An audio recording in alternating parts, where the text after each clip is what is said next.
My name is Jerry. I am the village dreamer who touched the poor suffering and pain. In my country, illness is a monster that eats its victim's soul without mercy. I decided to be the soul saver, or the savior of souls. Heroes in my country don't wear superhero costumes. Rather, they wear white lab coats with stethoscopes hanging around their necks. I knew how difficult it was to become a doctor, but I was up for the challenge, so I enrolled in a medical college. The studies were challenging, but my creed in life is this: an opportunity may only come around once. You must take it or leave it.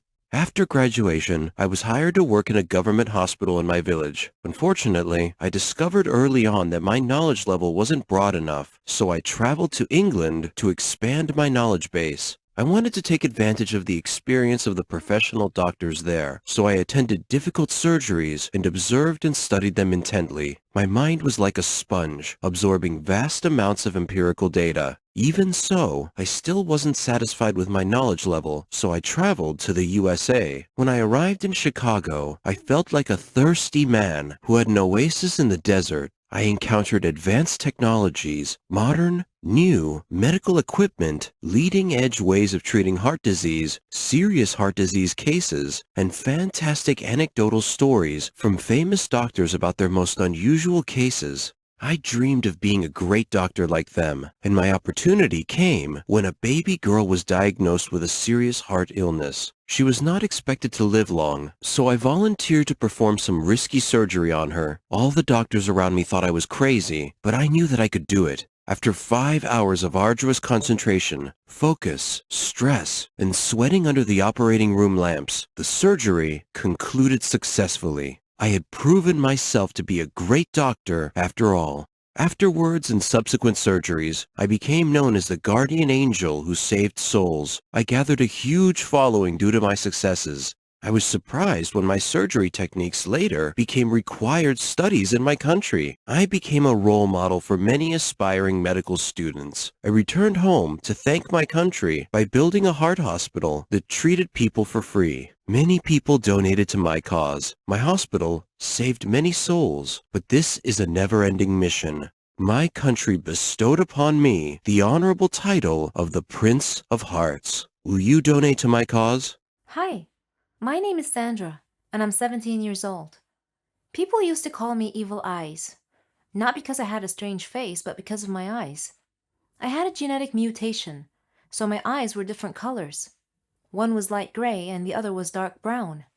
This effect made me look like an evil witch, a point of morbid curiosity. Whenever I would enter a public area, people would follow me with their eyes. Whenever children would see me, they would begin crying in fear. I had very few friends because people mocked whoever hung around with a freak like me. Society's negative reaction to my condition forced me to wear a light gray colored contact lens over my dark brown eyes so that both eyes appeared light gray in color. One day, a poetry reading contest was held in my area. I should have considered this to be an excellent opportunity for me because I used to be a very good poetry reader. But I stopped due to the people making fun of my eyes. So when I learned about the contest, I wasn't as excited as I normally would have been. Nevertheless, my mom encouraged me to take part in the contest. As I considered my mom to be my best friend, I took her advice. The day of the contest arrived. It was being held in the National City Theater with a panel of judges. They were some of the highly regarded poets in the country. A huge audience had bought tickets to attend the event. The competition was fierce because there were many skilled poets in there, and they were very confident. As for myself, I was worried and nervous. I wore sunglasses to hide my mismatched eyes. This was part of my presentation, but no one knew that. I could hear some people whispering behind my back, wondering why the stupid girl was wearing sunglasses inside a building. I heard a good number of silly, stupid, hurtful whispered comments. In due course, my turn came, and I went up on stage and began my reading. The audience mumbled to each other as I read. The judges seemed to be pleased. The poem I was reading was about my genetic peculiarity. At a suitable point, I removed my sunglasses to reveal what my poem was about. My mismatched eye colors. I expected gasps of shock or laughter from the audience, but nothing happened. The audience continued listening quietly and respectfully. After I finished my reading, the audience applauded warmly. Mom was crying tears of joy and pride. I was pleasantly surprised by the audience response. I honestly had expected much worse. Well, I didn't win the contest. I wasn't the best poet by a long shot. But what I gained was much more: pride and confidence in knowing that I had faced my fear and gained acceptance from everyone there. Now I have a new nickname: Wonder Eyes. I don't believe in ghosts, evil spirits, haunted houses, metaphysics, etc. I only believe in science and facts.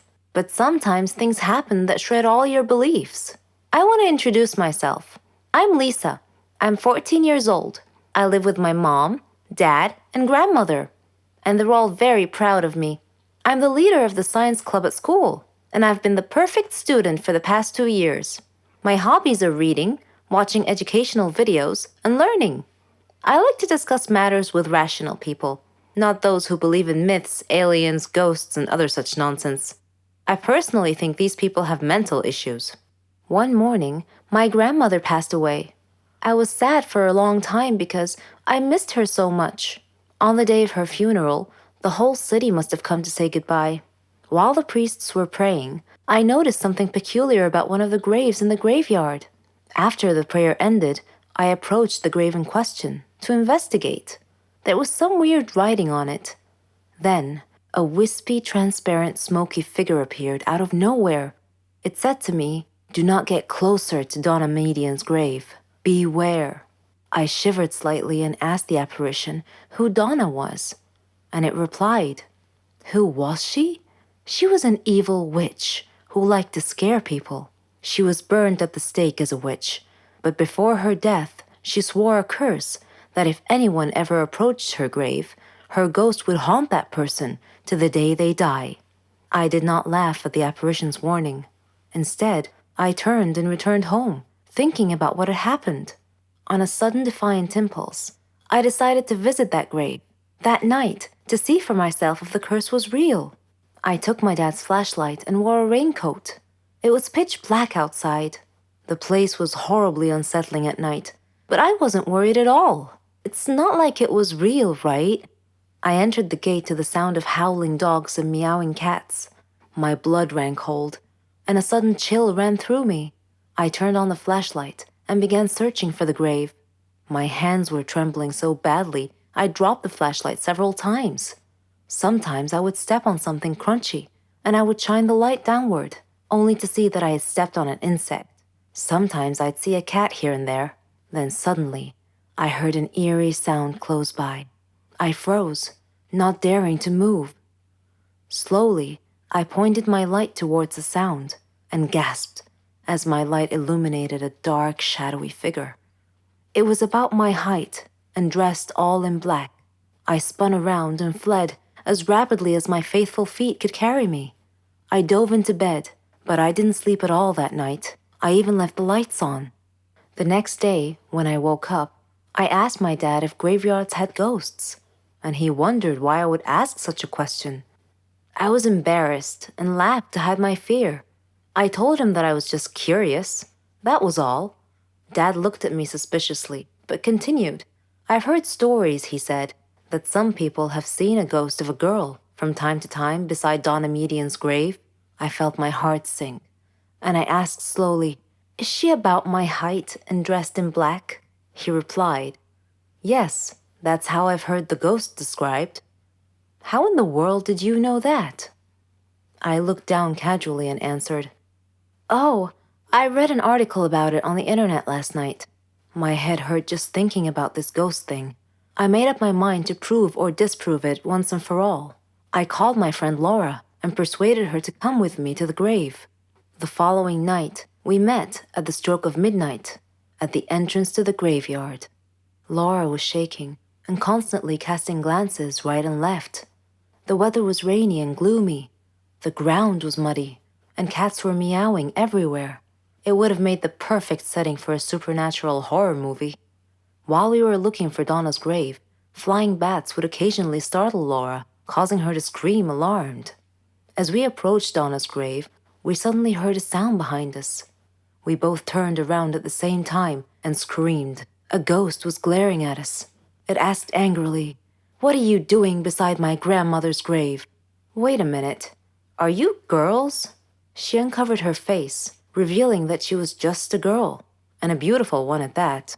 She told us that her name was Carmen and asked me to turn off the flashlight because it hurt her eyes. I did. Then I asked, "Who are you?" She replied, "I'm the fifth grandchild of Donna Median, the poor woman in this grave who has been wrongly accused." We both whispered back, "Wrongly accused?"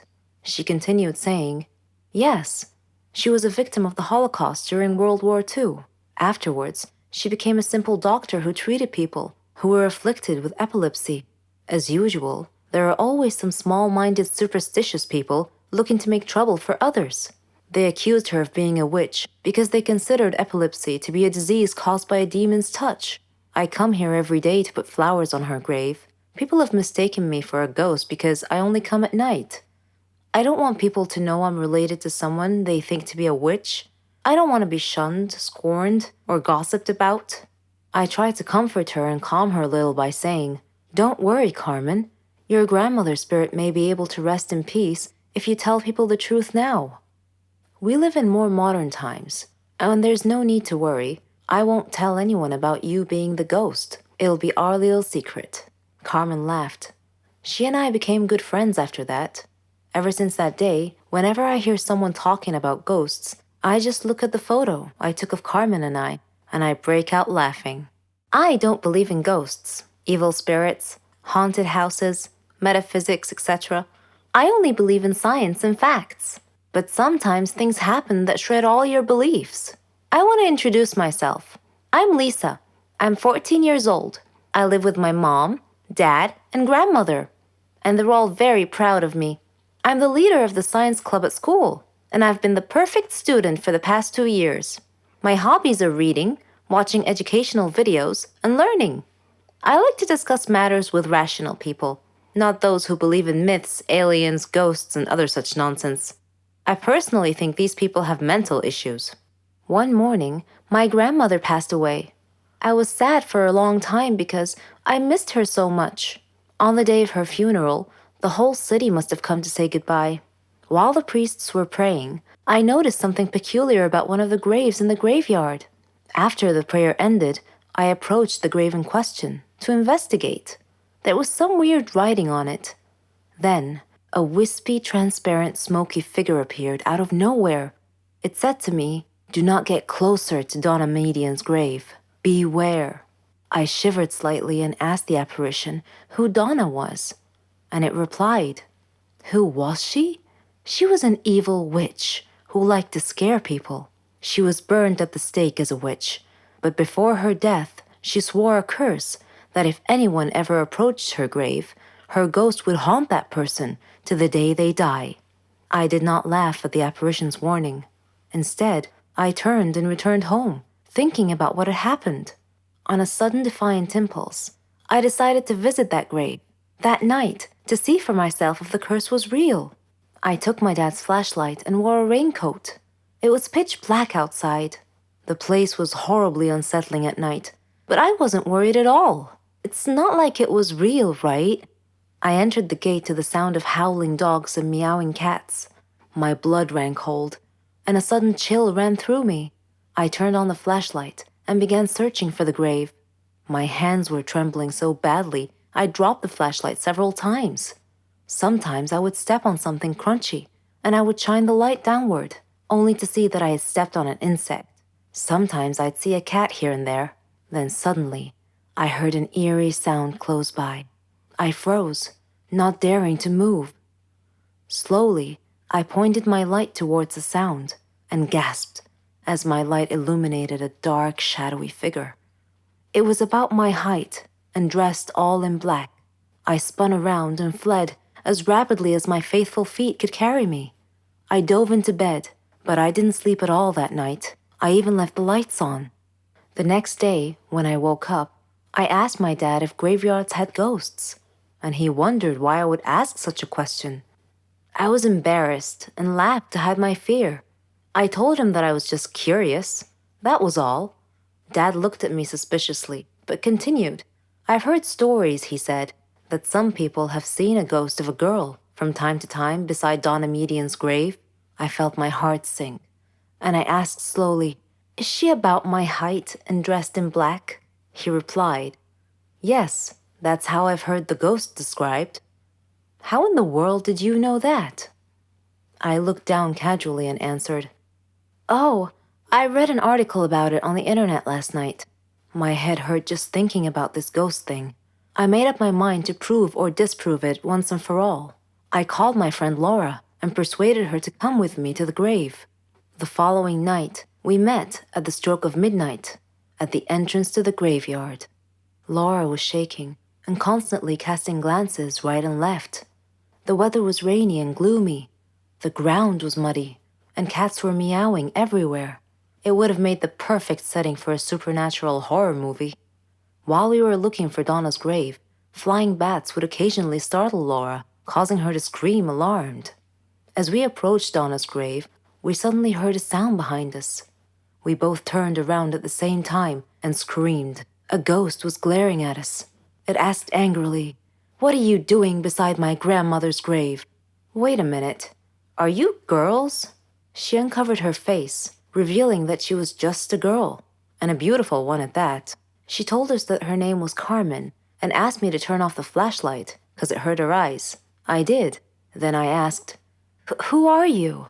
She replied, "I'm the fifth grandchild of Donna Median, the poor woman in this grave who has been wrongly accused." We both whispered back, "Wrongly accused?"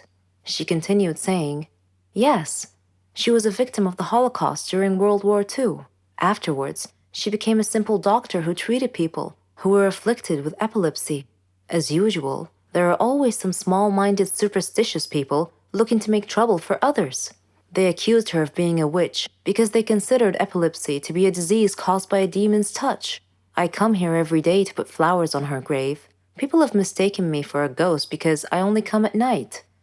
I don't want people to know I'm related to someone they think to be a witch. I don't want to be shunned, scorned, or gossiped about." I tried to comfort her and calm her a little by saying, "Don't worry, Carmen. Your grandmother's spirit may be able to rest in peace if you tell people the truth now. We live in more modern times, and there's no need to worry. I won't tell anyone about you being the ghost. It'll be our little secret." Carmen laughed. She and I became good friends after that. Ever since that day, whenever I hear someone talking about ghosts, I just look at the photo I took of Carmen and I break out laughing. I confess that I love money and fame. People envy me for it, or they did. I've been a prima donna since the day I was born. All girls dreamt of being me. My father helped my brother and I achieve all our dreams. But there was one fly in the ointment, and this is my story. My name is Amelia. I'm 17 years old. My father's a businessman. My mother came from a rich family, so we were quite wealthy, rolling in dough, one might say. My brother Arthur was handsome, older than me. He went to flight school. We lived a good life without a care in the world. We had everything: cell phones, clothes, cars, servants, opportunities to travel the globe. We wanted for nothing. The most important thing was our happiness. And so my story starts at the villa where I lived with my family. My father employed many servants to attend to our every need. Martha was our head servant. She was in her 40s, funny, smart. Arthur and I loved her. Oddly, we didn't view her as a servant because she took such good care of us. Mother didn't seem to like her for some reason and was always mistreating her. Father, however, adored Martha. Once I left my iPod in the garden and I was going to get it. On my way to the garden, I passed by Father's office, so I decided to go and talk to him. He was at his desk, and Martha was standing next to him, crying. I figured it was because Mother had mistreated her again. Father saw me standing there, and he asked me why I was still awake, and I told him about my iPod. I didn't think much of it at the time. As time passed, Mother and Martha's disputes became more frequent every day. Father wasn't home a lot, but whenever he came home, he would always ask about Martha first. One time, when this happened, I noticed that Mother glared at Father. I couldn't understand why. Father was often away traveling for long periods of time. One of those times, I noticed that Martha was always tired because Mother was making her work very hard. Mother never let her relax. One day, after midnight, I went to Martha's room to check on her. and I was shocked to see that she looked different than I remembered. I asked if she was pregnant, and she said that she was, but that I shouldn't tell anyone, otherwise she'd get fired. I didn't understand why my parents would fire her for being pregnant. A few days later, we received some really horrible news. Father's plane had crashed, and there were no survivors. We were stunned. All of us were crying, but Martha was crying especially hard. Suddenly, Martha fainted, and we took her to the hospital. Our life had changed overnight. After the funeral, Father's lawyer called us about Father's will. He came to our home and met my mother, Arthur, me, and Martha, and 2 other servants. The lawyer began reading the will. He started with Mother's inheritance, then mine, then Arthur's, and then Martha's. He looked at Martha, cleared his throat, and said in a quiet voice, "Martha, the deceased has left you 10 million to raise your child." The lawyer read the last line of Father's will, which said, "Martha's child is mine." We all gasped, but Mother suddenly lost it. Enraged, she attacked Martha as the lawyer pulled Mother away from her. Arthur was holding his head in his hands, and I was shocked. I said to Martha, "How dare you? How dare you do this to us? This is our money. You don't deserve any of it." Then I spoke to the lawyer. "Please tell me this isn't true." He replied helplessly, "Unfortunately, it is." Arthur was glaring at Martha, and he said coldly, "Martha, you are going to die." Martha looked very frightened upon hearing this. That night, the other servants helped Martha sneak out of the house. Arthur came to my room that same night and told me that we had to kill Martha. He said he knew where she was, and that her 10 million belonged to us.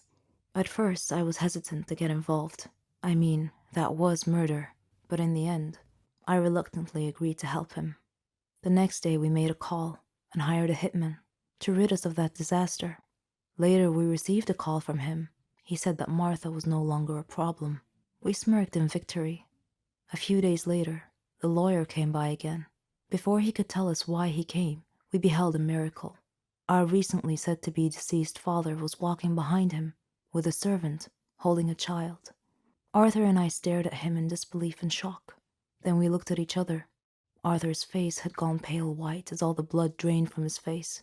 Father was livid and said to us in an accusing manner, "The moment you thought I was dead and that I left an inheritance for Martha, you immediately arranged to have her killed. I suspected you'd try something like this. It was pure luck that I got back when I did. I missed my flight that day, otherwise I would have been dead now. So fortunately I came back early enough for Martha to call me and tell me about your death threat. When I arrived at Martha's place, she was already dead, but I called 911, and they were able to save the child. Then I immediately called my lawyer to revise my will, to leave half of my inheritance to this child. I felt like I was in an endless nightmare. The police arrived and told us that the hired killer had been arrested and had confessed, and told the police that Arthur and I were the ones who hired him to kill Martha. As the policeman was handcuffing us to take us away, I thought about the irony, how Martha was dead, how her newborn baby had survived and was now the richest child in the country, how Arthur and I were going to jail, and how one small fly in the ointment had caused our ultimate fall from grace. 7 years old can be a very critical age in a human's life. It's the year we graduate from first grade to second grade. It also may be the year when you first participate in a sport that will shape your future. But for me, it was the age when my parents decided they wanted to lead separate lives. I grew up like any average girl, attended a good preschool, participated in sports, and had good friends. My parents, as I recall, were always in a good mood with each other and shared the joy of raising their daughter together. I have few memories of the bad times my parents had argued. The worst memory I recall is lying in my bed one night when I was 7 years old and having my parents come into my room and my father saying, "Tanya, your mother and I are getting a divorce." My immediate reaction was a natural instinct for a young child, which was to blame myself. I often had more than one birthday party as a kid. This sounds cool, but it wasn't all it was cracked up to be. I'm a child of divorce. My childhood wasn't mine. It belonged to my parents. I lost myself in every effort to appease each side of my family. Shuffling alone between two separate lives meant that I was on the fringe of each family, never an insider. The people I loved most were never in the same room together, and many of them barely even knew each other existed. I missed out on events and celebrations because I would have to spend time with my other family. Children of divorce learn to cope with these struggles and instability by the age of 10. I no longer wanted to deal with it. I didn't want to live in two different homes with two different bedrooms, different clothes, different toys, different friends, and even different rules. I was a 10-year-old caught between a rock and a hard place. So one day I told my dad that I didn't want to visit anymore. It was a courageous and ignorant act, to be honest. We will never know if it was the right decision or not. But at the time, neither one of my parents possessed the emotional stability it would have taken to unearth a more positive solution. And so that was the way things went. The power struggle that had lain dormant between my parents erupted again, and this time it was directed at me.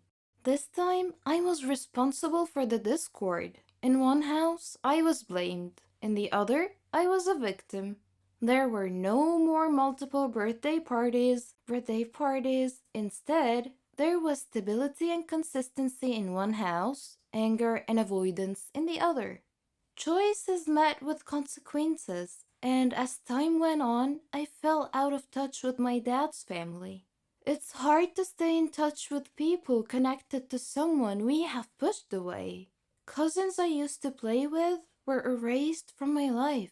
We never visited again. Was that because it's best to keep served ties cut? Or was it my punishment for being a horrible child? All I knew was silence and loss. When I was in my early teens, my mom remarried and I met new cousins. I learned new Christmas traditions and sat with new kids at the dinner table. Instead of being ushered from one family to the other, life settled down. Even though I heard from my dad only once or twice a year, life was fairly stable. But that changed again when my mom and stepdad split up during my first year of university. I tried to keep in touch with my family members every time I went home for the holidays. Again, I tried to please everyone while anxiety flooded my thoughts. Whom should I spend Christmas Eve with? Should I visit with this family or that one? Will they be offended if I don't make time to see them? Will they be offended if I don't bring presents? I would have loved to have everyone drop by and visit me, but that would not have gone very well at my mom's house. Instead, I diligently visited everybody on my own, carrying thoughtful little presents I bought on my student budget. I would make small talk and feel like an outsider. I was always the awkward guest, never the welcoming host. For 10 years after I graduated from university, I lived away from home. Not a single family member from any one of my four families, save for my mom, came to visit, called, or even let me know when they flew through town. Yet, every time I went home for Christmas, I scheduled visits, bought presents, and made time to see as many people as I could. I did this to make them feel good, not me. 2 years ago, I moved back home, and now I live less than a day's drive away from all four of my families, their new spouses, and young kids. We're all connected on Facebook, but my mom is still the only person who ever calls or visits. When I hear that a family member passed through town but didn't call, it saddens me. But I realized that they don't call because they don't really know me. To them, I was never a fixture. I was only ever around a few Christmases here and there, and although they were my family, I was never theirs. They don't know that they are just one of several people spread across four different families that I wasn't able to keep in touch with. Sometimes divorce spreads us too thin to make anything real, lasting family connections. This summer, I am getting married and starting my family. I'm trying not to have too many expectations. I know no family is perfect, but my soon-to-be husband is the king at keeping in touch with people. He's persistent, charismatic, forgiving, and loyal. He's teaching me what family means. Together, we will teach our kids to reach out to one another with compassion and to stick by each other through times of darkness. I'm looking forward to joy and friendship with my new family, and I plan to do everything I can to stay married. Have you ever dreamed of having some shocking surprise completely change your life? Whether the surprise is good or bad, your life will never be the same again. I have a story to tell you about this very thing. My name is Tiffany, and I'm 21 years old. I live with my parents and an occasional mystery guest, whose role in our lives I have yet to ascertain. I would see him from time to time. I assumed that he was some down on his luck guy whom Dad helped once. Dad was wealthy and often donated money to help the poor. This mystery man would try to talk to me whenever he would spend a few days with us. I didn't understand why Dad allowed him to stay at our home sometimes. It was bizarre, and it did creep me out a little. There was one time when he opened the door to my room while I was sleeping. He sat on the bed next to me for a while and then left. I was half awake at the time, but I didn't move. When I told my parents about this, they said they would speak with him, but I'm not sure they ever did. I felt uneasy about the situation, so I decided to investigate this matter myself. I had to figure out who this mystery man was and why he stayed with us periodically. One day, Mom wasn't feeling well, and Dad drove her to the doctor's office to be checked out, leaving me home alone. I sneaked into the office to have a look around, see if I could find something about this strange man. While I was searching, I heard a voice behind me. I thought it was my parents, but it was the mystery man. He was smiling at me. It made me feel awkward. He said hi. I stepped back and said, "If you take one step closer, I'll scream." He said, "Calm down. You're suffering from an illness, and I need you to fight it for me and for your parents." "What are you talking about? I feel fine," I said. He said, "You don't recognize me. I'm your husband." Shocked, I grabbed the phone to call the police, but he stopped me. "Don't do that. I won't hurt you, but I won't leave either." I started screaming loudly. Just at that time, my parents returned and entered the study. I shouted for them to help me. Dad came over and hugged me. Then I felt a needle prick the back of my neck, and I lost consciousness. I woke up in a hospital bed, with my parents and my so-called husband beside me. I asked them what was going on. They told me that I must have been dreaming, that I had just woken up from a week-long coma, induced by a rare type of brain disease that damaged my long-term memory. My husband hugged me and told me that he loved me. If only I knew who he was. Our feelings are always hard to control. We are humans after all. Sometimes we do things we can't explain, just because we feel that way. I had a student named Daniel, a sweet and innocent child. I was prepared to do anything for him, but don't judge me just yet.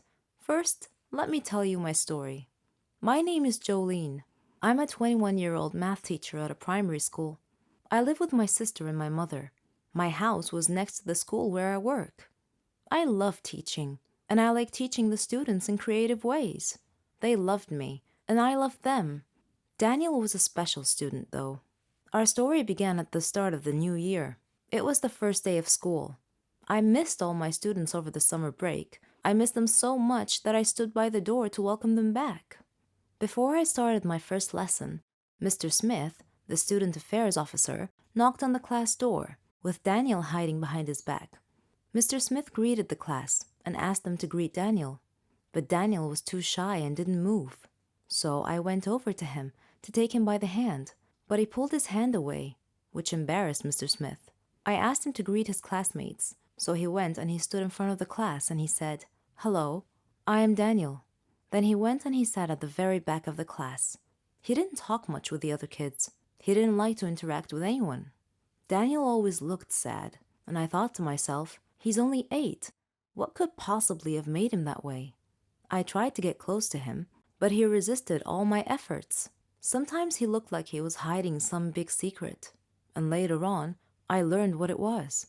One night, when I was surfing the social media, I came across a horrible news story about a jealous husband killing his wife and another man right in front of his son. The child had been none other than my new student Daniel. Reading that sad story, I started understanding why Daniel was acting that way. I decided to try brightening his life a little. Every day, I would buy a small present and put it on his desk. At first, it had no effect, but slowly he came to love that. During break time, I would sit beside him and we would share food together. I would get him involved in class activities. On his birthday, I arranged a surprise party with his class, his grandmother, and myself. He was so happy that day. After the party, he hugged me and he told me that he loved me. I hugged him tightly. He was not just a student to me. I treated him like he was my own son. He told me that he wanted to call me mother, and that made me so happy. After his grandmother died, he came to live with me. We faced a lot of problems together, but I followed his success in life with pride. Daniel is all grown up now. He's graduating from the Faculty of Engineering. I am so proud of what he has made of himself. There are all kinds of mistakes. Some are forgiven, some are forgotten. Some are borne by others, and some you pay for all the days of your life. These mistakes dog you relentless, even in your dreams. I've made mistakes in my lifetime, and I paid dearly for them. My name is Patricia. I am 19 years old, and I don't think I'm arrogant. I do think that I'm the most beautiful girl in my neighborhood. I live with my parents and twin brothers. Many boys in the neighborhood want to date me. My mom always encouraged me to think independently and to ignore other people's opinions. She told me to do whatever I wanted. Father was quite the opposite. He was always admonishing me to watch my behavior and behave myself. But I preferred my mother's advice, to be free and act on my own. My friends were like me. We were carefree and impulsive. We made bets about boys and love. We would flirt with boys and choose our victims and then cheat on them at the end to turn the tables on them. Playing frivolously with people's feelings was a bad thing, but I enjoyed it in a cruel sort of way. It thrilled and empowered me. But things changed when a guy named Jack saved my life one day. I was walking down the street alone while listening to music when a speeding car almost ran me down because I wasn't paying attention to where I was walking. Jack appeared from nowhere and pulled me out of harm's way and rescued me. He asked me if I was okay, and I said I was. He offered to drive me home, and I accepted. We didn't say a word during the drive. When we arrived home, I wrote my phone number on a piece of paper, along with a note telling him to call me in 2 hours. He did, and we talked until daylight. Jack was handsome, with brown eyes and well-tanned skin. He was a courageous man who protected me and helped me achieve all my dreams while we were together. If anyone annoyed me, I would go to him and he would embrace me in his arms to calm me. I felt safe whenever I was with him. We got engaged, had a small wedding with families and friends, and began enjoying our new life together. But my friends grew jealous of my newfound happiness, and they didn't like Jack. They thought that I deserved a better man. In the beginning, I tried to ignore their sniping at Jack, but I ended up being negatively biased towards Jack and began unintentionally sabotaging our relationship. I accused him of blocking me from achieving my dreams and of not caring about me. He promised me that after his graduation, he would find a job. I didn't believe him and asked to break off our engagement. He begged me not to and cried. But I had made my decision. I was torn between his love and my friend's jealousy and envy. I ended up losing him. Then I met Mark, a funny, blonde, rich guy with a nice car. Many girls wanted to marry him, but I pursued him and beat them all. I sensed that he didn't seem to care as deeply for me as Jack had, and that he didn't care about my safety as much either. But I dismissed my intuition. After all, he bought me anything I desired. So we decided to marry. Still, a little voice in my head kept whispering to me that I was making a big mistake by marrying Mark. After our marriage, we lived in a big villa with a swimming pool and lots of servants. But Mark changed after a while. He became irrational and paranoid. He began controlling everything in my life, even my lifestyle and my behavior. He raged a lot. Finally, I told him that I was fed up with his behavior, and that I didn't like being controlled by him like a dog on a leash. He sneered that he owned me because he gave me all his money to spend. I stopped making love to him, so he began raping me when the mood struck him. This made me miss Jack and his deep love for me. I cried a lot during our now miserable relationship. I was so distraught that I went to see a doctor with one of my friends. After checking me over, the doctor told me that I was pregnant. I was torn between joy and sadness. When I told Mark about my pregnancy and situation, he told me that we were still young and that I should abort the baby. And he threatened me, said if I didn't get an abortion, then he would do it himself. I furtively collected all my things one night and ran away to another state. I didn't know how to start over. I stayed in a motel for a while and worked in a restaurant as a waitress. I agonized a lot during my pregnancy about whether to have the baby or not. I had a kind colleague named Veronica, and I told her my story. She sympathized with me and asked me to come live with her. One day, I had a strong stomach pain in my 7th month of pregnancy, and she took me to the hospital. I was surprised to find that the birthing assistant was none other than Jack himself. We looked at each other silently for a moment. Then he asked me about my life, and I cried and asked him to help me. I saw the love in his eyes, and he told me that he would do his best to help me and the baby. Before the surgery, I held his arm and asked him to forgive me. He shushed me to be silent and confessed that he still loved me. I cried like a baby. He hugged me and made me feel warm and safe. His loving smile was the last thing I remembered before going under the anesthesia. I woke up in a room full of flowers with my Veronica smiling beside me. Jack knocked on the door and entered with a nurse in tow behind him. She was holding my baby, and they congratulated me for having a beautiful little girl. After that, he visited me every day at the hospital. I told him everything about my miserable life. He offered to let me live with him and promised to take care of me and the baby. I felt that my life was finally on the right track, and that life would forgive all my many mistakes. I even forgot my miserable past. But unfortunately, cruel life was finished with me yet. One day, I received a letter from Mark threatening me, saying that I would pay for running away from him. I immediately told Jack, and he reassured me and told me not to be afraid, that he would protect me with his life. Soon afterwards, my fears came true when the doorbell rang, and Jack opened the door to find Mark pointing a gun at him. Mark said coldly, "Do you imagine that you could take Patricia away from me? You can't." And then he laughed and pointed the gun toward me. I screamed and closed my eyes. When I opened my eyes again, I saw Jack standing in front of me, with blood gushing from his chest. He had told me that he would protect me with his life, and he did. I rushed over to Mark. We struggled. The gun went off, and Mark fell to the floor, dead. I'm sitting in my prison cell. I had lost everything. My life, my love, and ultimately my daughter. Life had exacted a high payment from me for making too many mistakes in my life.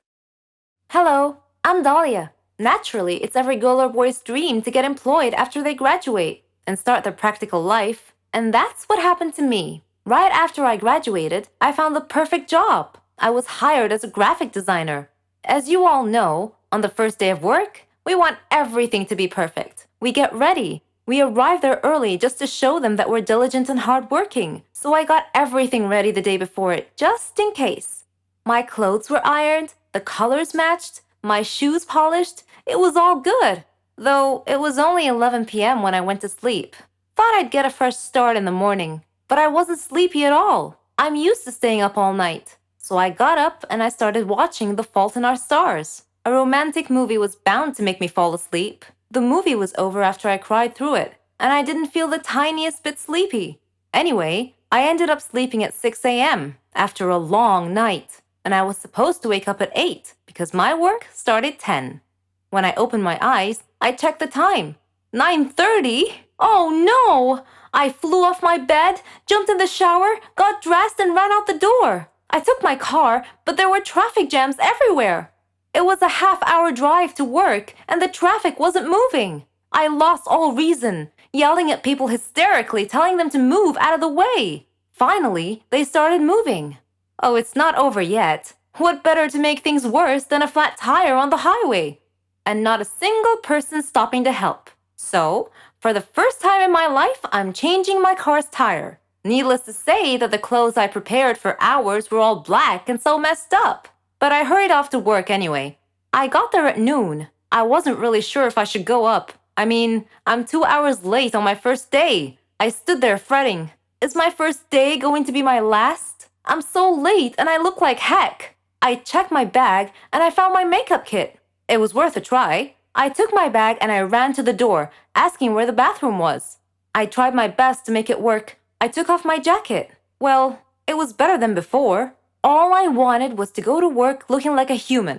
I went to the secretary and I told her I was supposed to start today. She went in to tell the manager I had arrived, and that was it. I heard screaming and shouting.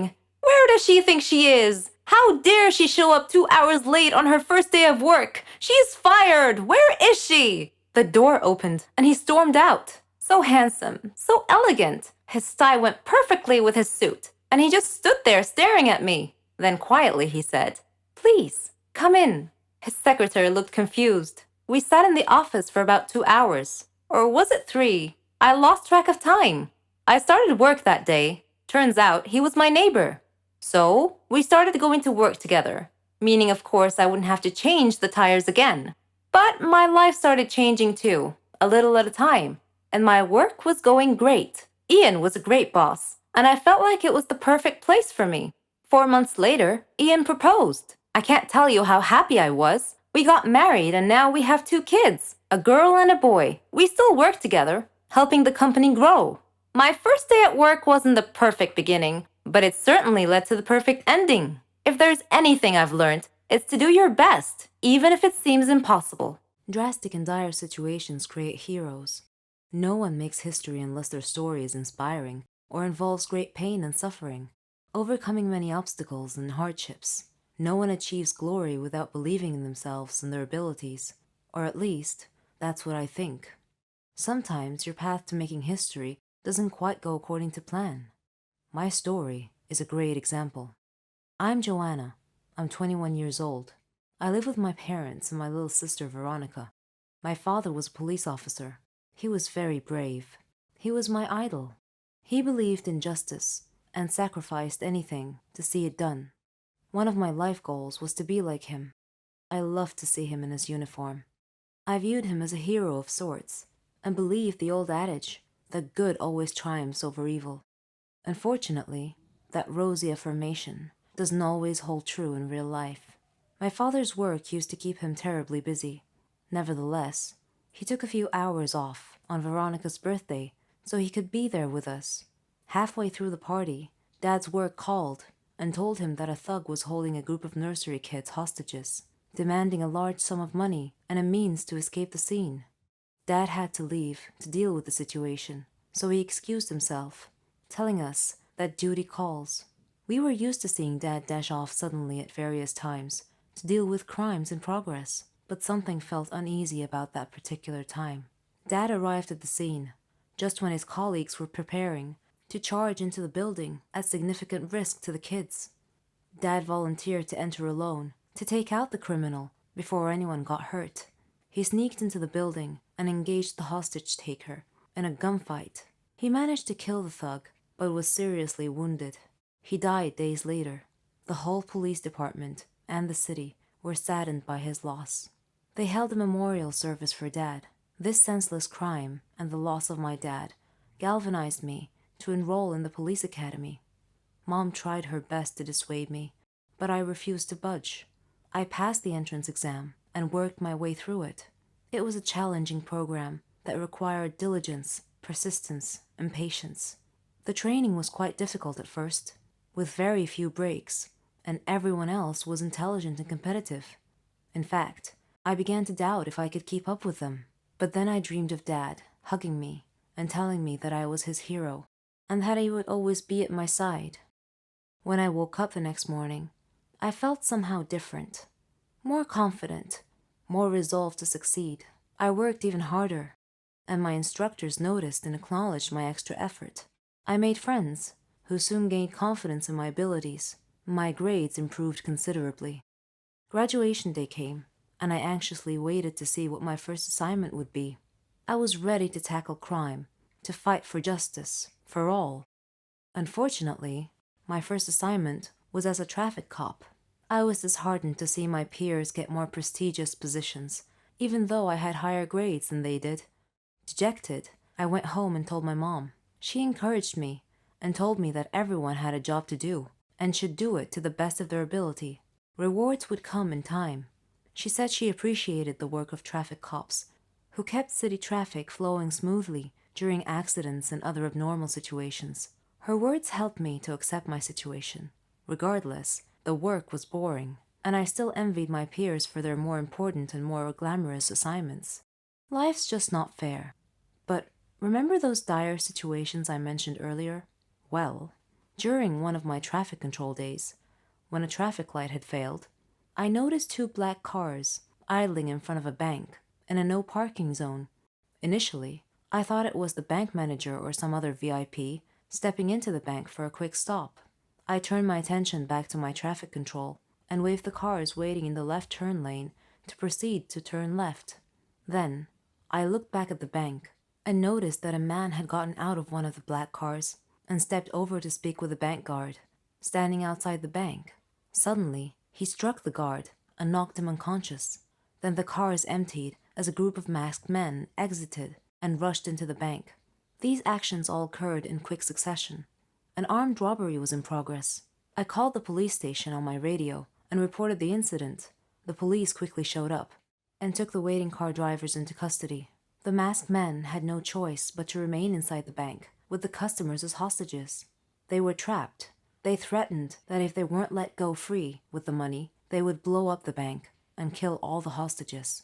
My father's life and death scene played across my mind like a movie rerun. I watched the policemen discussing what to do. I felt that I knew more about these city blocks than they did, because I spent many hours every day plying these streets, directing traffic. So I volunteered to enter the bank alone. Since this was my beat, I knew that the bank had a secret entrance that the criminals couldn't have known anything about. Thanks to my police training, I was able to easily pick the lock on the secret door and sneak in through the back. I saw two hallways, one to the left and one to the right. I decided to take the one on the left. I expected that the right one would lead me to the lobby, where the criminals were holding the hostages. As I moved stealthily, I heard a noise and discovered that I had reached the lobby instead. There were 4 masked men watching the hostages, who had been tied up. Then, I spied a bomb in the midst of the hostages. These guys were definitely serious. One of the hostages spotted me, and I gestured to him not to speak or look at me. Unfortunately, one of the thugs had already noticed the hostage looking in my direction. He looked over and saw me. I fired and hit him in the shoulder. I knew the shot would cause the other policemen to rush in, so I needed to distract the masked man quickly. One criminal was holding a hostage in front of him, and he told me he would kill her if I didn't put my gun down. I lowered my gun to the floor, stood up, and raised my hands. All the masked men were watching me with their backs to the main entrance. Just as I was about to get shot, the police squad rushed in and told them to freeze. The thugs surrendered. The hostages thanked me, and the police chief thanked me for risking my life for the hostages. The next day, the governor called me into his office and praised my bravery and dedication. He surprised me by transferring me from the traffic control division to the crime prevention division. I felt my father's spirit watching me at that moment and smiling with pride. My friends began calling me the Girl of Steel, and I was perfectly okay with that. Emily and I became best friends during junior year of high school. We bonded over a similar love of acting. We were both in the theater program, hung out in the same groups, and had classes together. It just seemed so easy to be best friends. Things got complicated when it was time to move on to college. We didn't go to the same university, but we were still pretty close as friends. We texted a lot about what was happening in our lives, and when I needed advice, she was the first person I talked to. I had a tough time transitioning from high school, where everything seemed to come so easily to me. College was a completely different place for me, and she was the only one I talked to about it. Freshman year, I saw her every other month. She was so close that we could still try and find time to hang out together. I didn't have many friends, so it was easier to give her my free time. I didn't mind, she was my best friend. Sophomore year was the same. Only I had my life in order this time. I wasn't struggling in my classes, but my social life was still the same. I had few friends that I actually hung out with, and I was okay with that because I had her. We talked and texted about everything, and I vented all my worries and frustrations to her. If it weren't for her, I wouldn't have survived those first 2 years. I don't really remember what happened last summer before junior year, but I guess that's when I decided I needed to come out of my shell and enjoy my college years. My junior year began and I met new people who I came to really enjoy being around. They lived in the dorms in the same hall as me, so it was so easy to just hang out with them even if it was until 2 a.m. And we had classes early the next day. I gave them more of my time and I didn't even realize that I had put my relationship on hold with my best friend. I didn't find out until I tried talking to her and she wouldn't respond. I found out later from my sister, who was also good friends with her, that they had talked about how I was ignoring her. She would text and I wouldn't respond. She would try to talk to me and I was too busy. I didn't really remember doing any of that. I had the thought that I was pretty consistent and always responding. I had grown attached to my new friends. They had become basically a part of my everyday life, and I had unconsciously replaced her. The last 2 months of our friendship, I had tried to talk to her and fix things, but it was useless. It was the end of the semester, so we were both stressing over finals and family stuff, so we wouldn't really talk. We finally talked during winter break. I had no excuse for what I had done, and when she called, I told her I never wanted to lose her. Our friendship ended that day. I sat in my room and cried for a while thinking about the great person I had just lost. I felt guilty for what I had done. I had moved on without telling her, and that's where I messed up. Later that night, I came to a decision that from now on, I wouldn't take friendships so lightly, even if they were long distance. She was a very important part of my life, and I regret letting her go. I hope one day I have the courage to let her know how important she was to me. She did so much for me, even if it was a simple text to see how I was. I still hold hope that one day we can be friends again. That's not the whole story, though. Emily lent her ears to a group of girls, and instead of trying to get me back to my senses, she let someone steal her from me.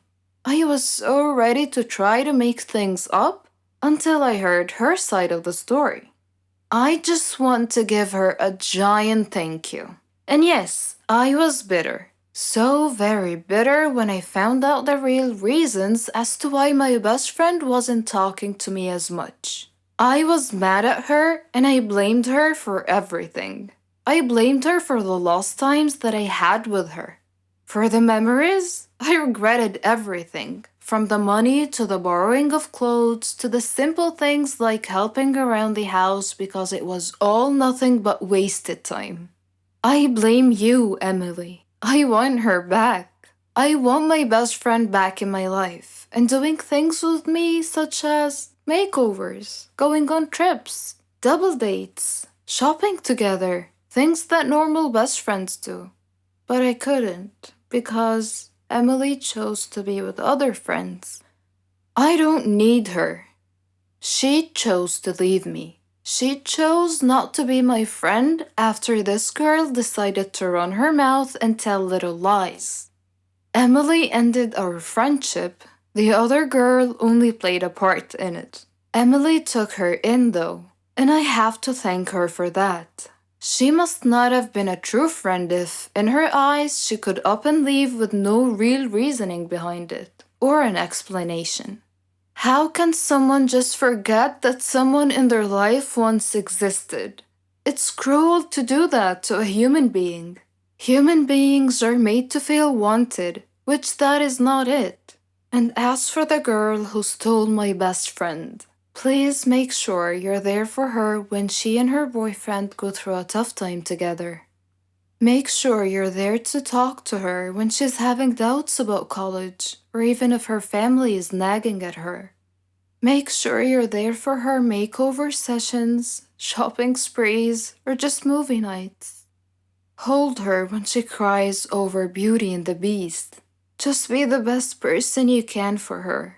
I know that she needs it more than ever, because that is what she deserves. I really don't think I will ever be over this. She left me over a stupid reason for something you caused. And it's okay. You live and learn. Someone once said, some people may leave, but it's not the end of your story. It's the end of their part in your story. I'm always going to treasure our friendship, even though things weren't just meant to be. Your best friend is your best friend for a reason, and it should not end in the way mine did.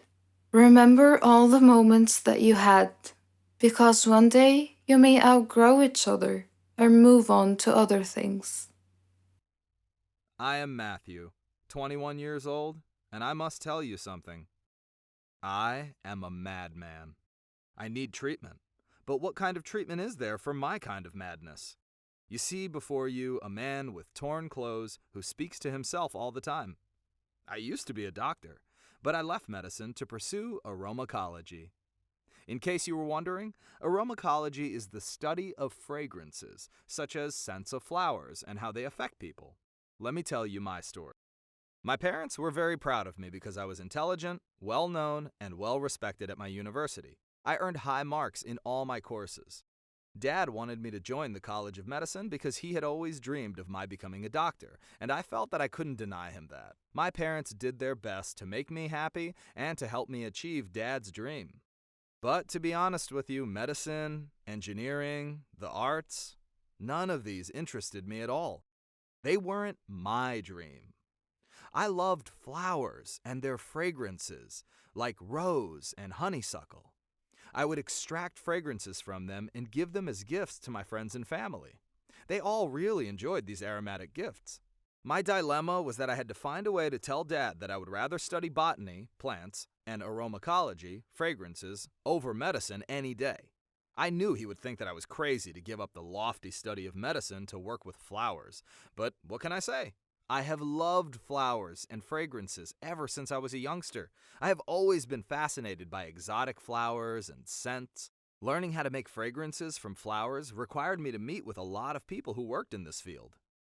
One day, I had to face the moment I had been dreading because my parents had arranged a large social gathering to celebrate my success at the university and my joining the College of Medicine. Dad asked me to tell everyone about my ambitions as a doctor. I suddenly knew that the moment had come when I needed to make my startling announcement to my parents. I told the audience I had decided that being a doctor was not for me and that I was going to change my field of study. Dad looked at me with an astonished look on his face, and then he began laughing. He thought I was joking. Then I turned to him and said, "Dad, I'm not joking. I'm serious. I want to study flowers and fragrances, similar to the types of gifts I've given you before." The audience suddenly got very quiet. They could sense that this was an epiphany for my parents. The embarrassment and shock in the air was palpable. Dad looked at me and said with an affected smile, "Matthew, you were born to be a doctor. Forget all this nonsense about silly flowers." A little testily, I said, "Dad, extracting fragrances from flowers is not silly. Dad said, "Bah, forget about that." The party spirit was somewhat subdued after this testy exchange.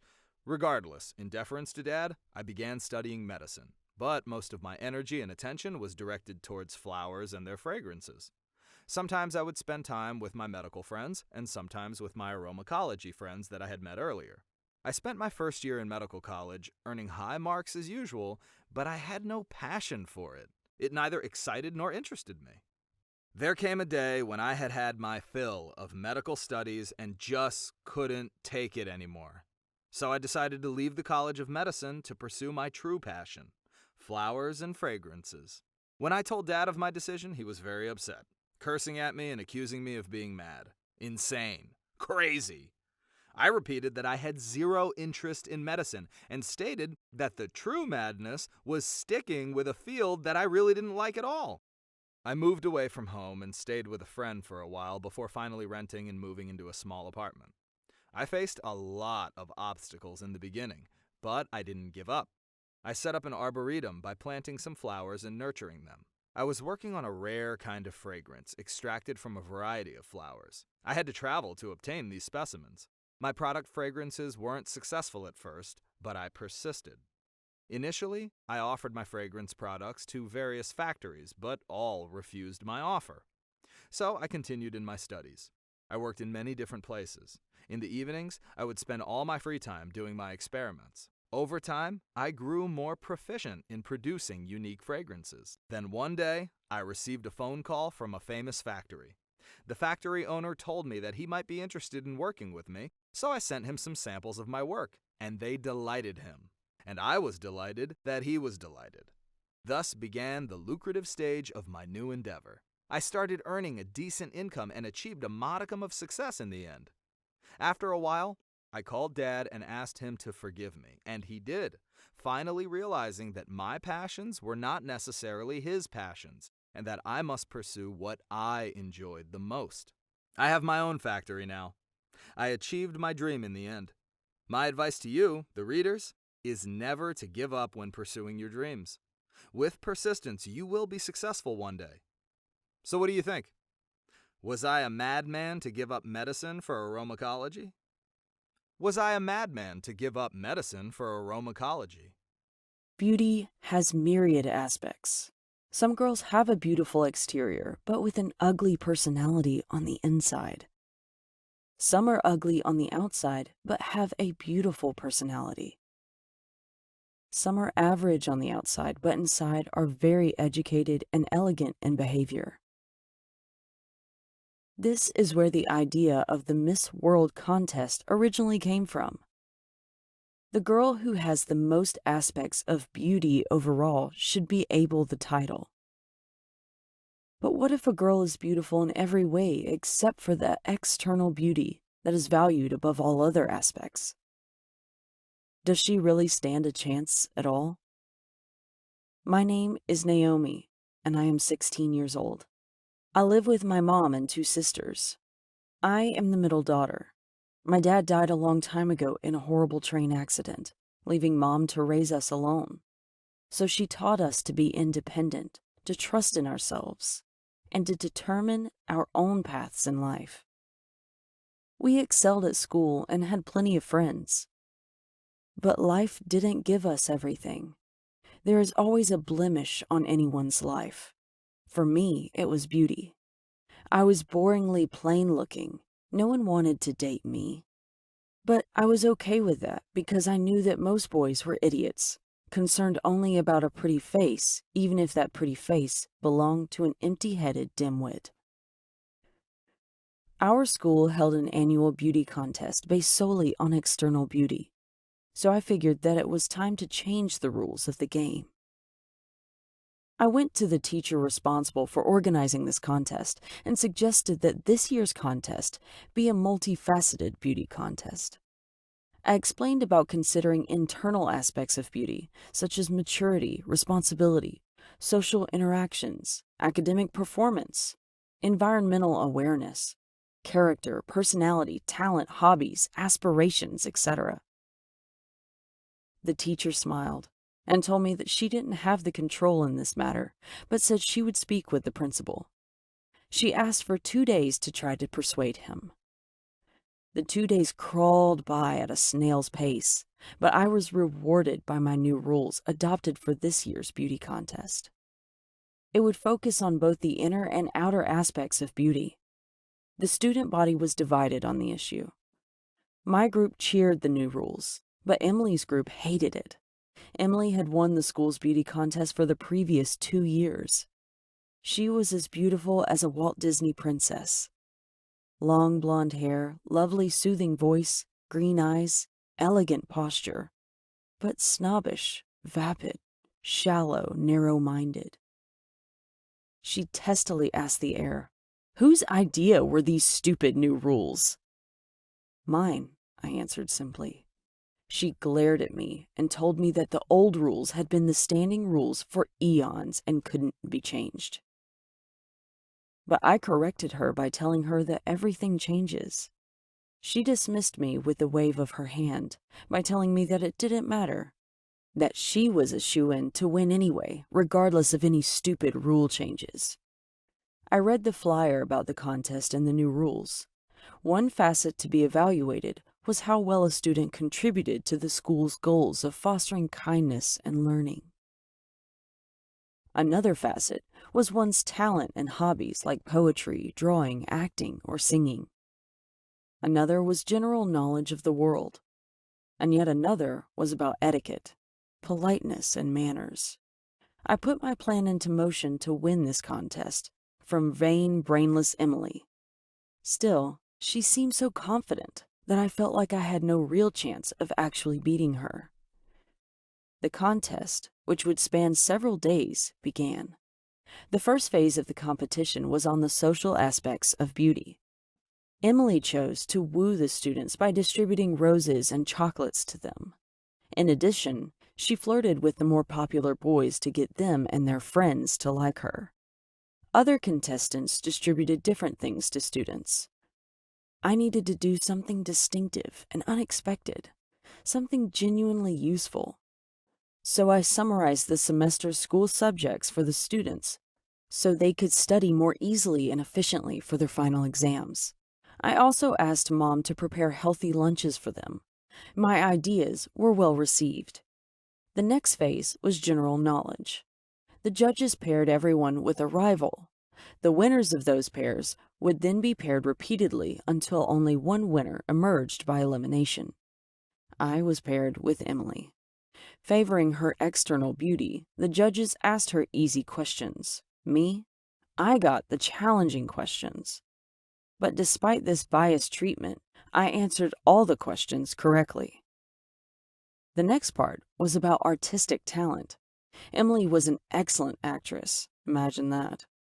She portrayed a stage scene and won well-deserved praise for her performance.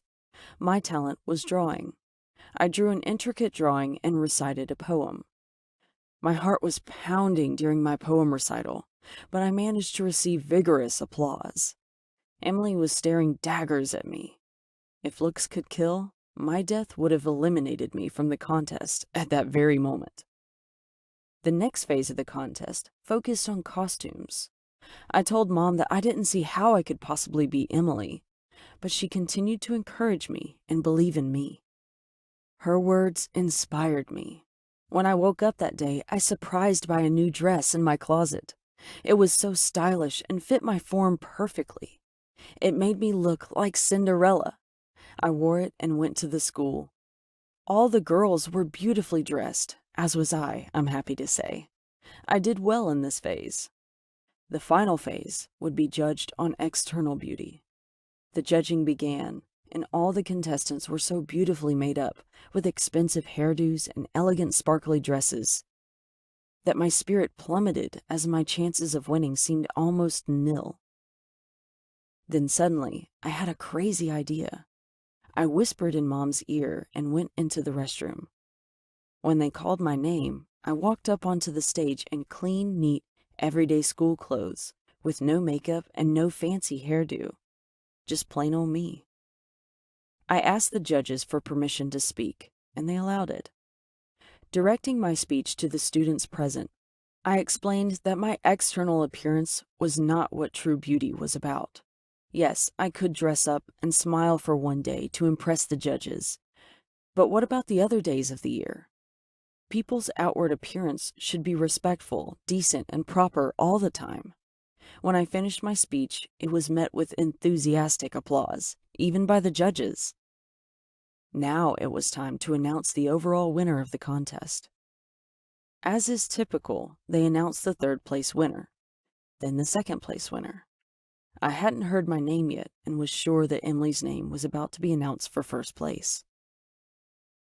When I heard my name announced for first place, I screamed with joy. I couldn't believe it. Everyone was cheering for me, and Mom was looking so proud. After the contest was over, a shy but well-mannered and well-behaved boy came over and asked me for a date. I turned toward Emily and smiled sweetly. She didn't return my smile. Well, long story short, a plain Jane, me, won the overall contest and proved that even an ugly duckling can be loved for its inner beauty. Hello, everyone. I'm Lauren. Did you ever wonder what it would be like to have your life completely destroyed by someone close to you? Ever thought about what you would do then? I didn't have time to think, because that's exactly what happened to me. It all started 2 years ago. I lived a quiet life with my mom and dad and my sister. I loved my family. We were always together. We were happy until that fateful day. My dad got fired from his work, a big company. He had worked there for 20 years. The only money we had then was what he had managed to save over the years. Finding a new job wasn't easy. It was a hard time for all of us, especially my dad. He was becoming desperate. At times, he just sat there, quietly, deep in thought, and I rarely saw him smile since. One late night, we were still up waiting for him when he walked through the door. But something was different. He wasn't walking straight. It was the first time in my life seeing him drunk. I decided to take matters in my own hand. I started job hunting. I was lucky enough to find something suitable at a startup company. The pay was good enough, and the more I worked, the more I earned. I was trying my best to get our life back. I was giving it all I've got. My dad started asking me for money. I was more than happy to give him what he needed. I didn't even ask what it was for. Then he started asking for more. He came late almost every night, and he was never awake in the morning. It seemed like we hadn't talked together for ages. Then, money started disappearing from my purse. I got home from work one night. It had been a long day, and I was really tired. I put my bag in my room, and I went to the kitchen to find something to eat. I made myself a sandwich, then took it back to my room. But when I got to the door, I saw a shadow moving inside. I thought everyone was asleep, so I opened the door slightly and looked inside. I couldn't believe what I saw. My dad was standing over my bag, and my wallet was in his hand. He found no money in it, so he threw it on the bed and started going through my purse. At that moment, my mom came down the stairs. She had my dad's shirt in her hands and a small pack of white powder. I looked at her face. Her eyes were filled with tears. I tried to speak, but found nothing to say. My dad came out of my room. He saw us standing there. Suddenly, everything changed. He tore the shirt and the pack from my mom's hands. He was hysterical.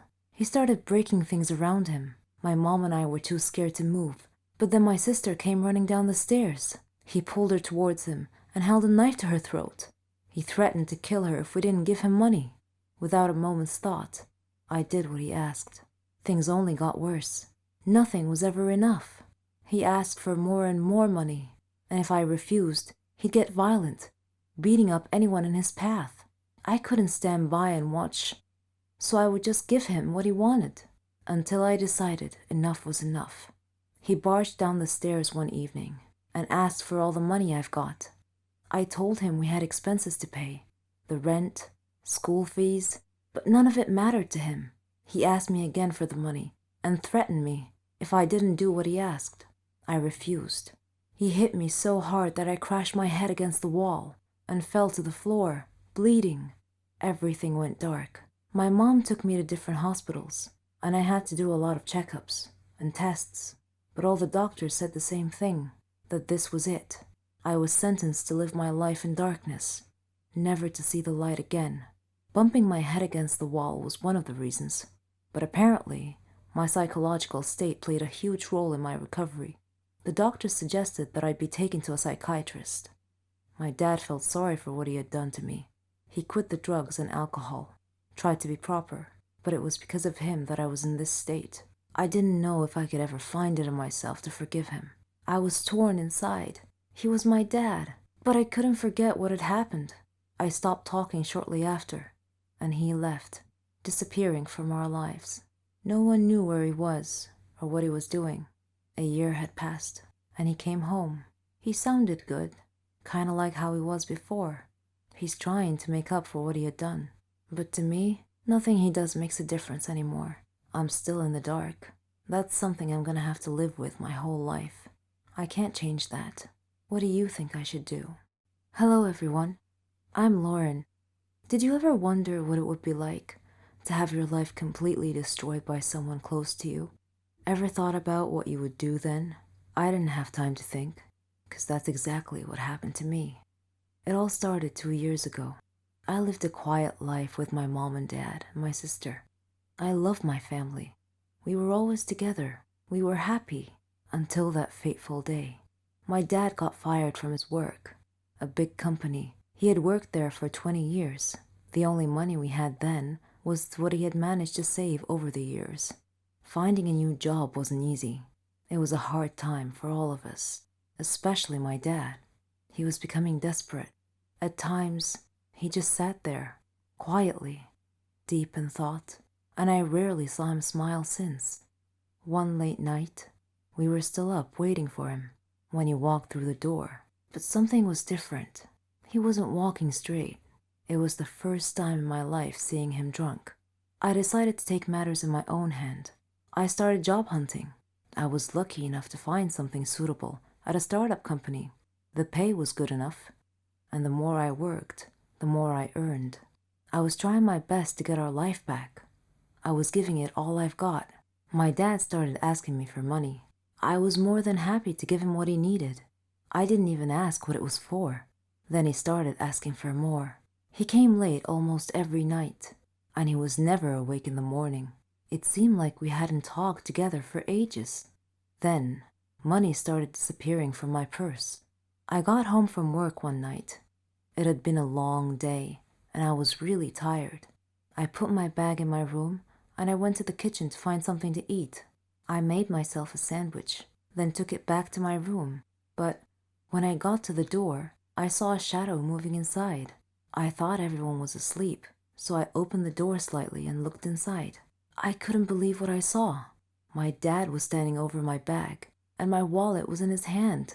He found no money in it, so he threw it on the bed and started going through my purse. At that moment, my mom came down the stairs. She had my dad's shirt in her hands and a small pack of white powder. I looked at her face. Her eyes were filled with tears. I tried to speak, but found nothing to say. My dad came out of my room. He saw us standing there. Suddenly, everything changed. He tore the shirt and the pack from my mom's hands. He was hysterical. He started breaking things around him. My mom and I were too scared to move, but then my sister came running down the stairs. He pulled her towards him and held a knife to her throat. He threatened to kill her if we didn't give him money.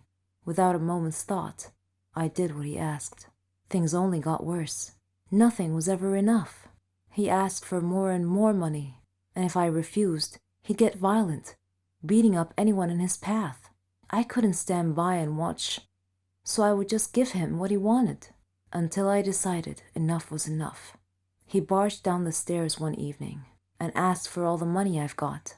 I told him we had expenses to pay, the rent, school fees, but none of it mattered to him.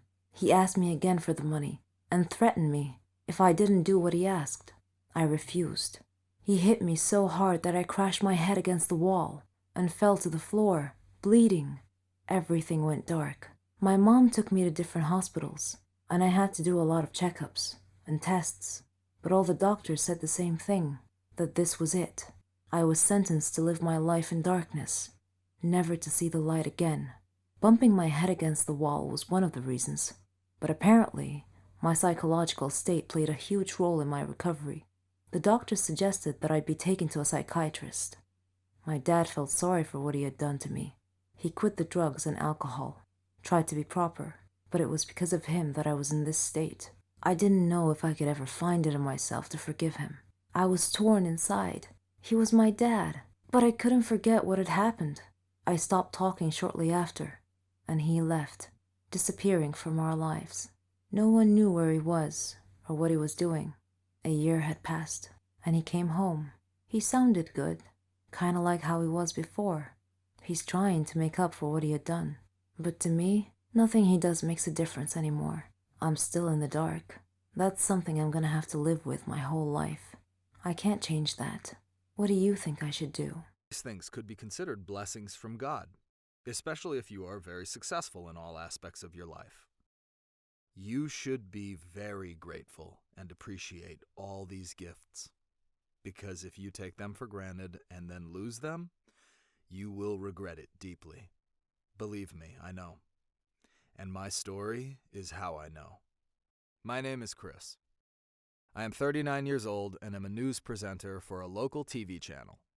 I grew up in a poor family. My dad was a low-paid laborer, and I had no desire to follow in his footsteps, so I decided to get a job in life as fast as possible to begin earning money early in life.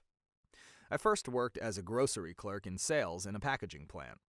After that, I worked at a lot of different jobs, earning money to support my family and my studies. I earned good grades at my university in the Faculty of Mass Communications, so I would have a chance at getting my dream job of being a news presenter. And I succeeded. In my first job as a news presenter for a local TV channel, it was my duty to prepare programs. Being a news presenter had always been a dream of mine. I was young and wanted to be famous and well known as a TV personality. It was not as easy as I thought it would be, but I was finally able to eventually achieve my dream of becoming a famous news presenter. I was able to move my family into a bigger house. I married a girl whom I loved and with whom I had 2 children. My life was moving along smoothly in accordance with my plans in life. But fate doesn't like happy endings, it seems, and my life took a dark turn. Once I became famous, my work took more and more of my time and energy, and the added stress required to maintain that success at work began taking a toll on my personal life. I began losing interest in my family and started ignoring them, and my friends as well.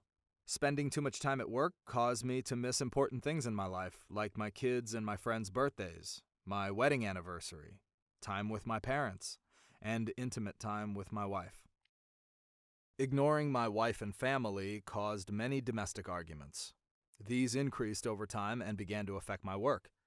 I even began ignoring Mom and Dad, causing my relationship with them to worsen as well.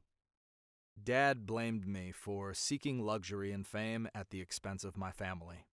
It was hurtful to hear such criticism from Dad. Eventually, he and Mom decided to leave our new flat and return to the old one. My life was being turned upside down.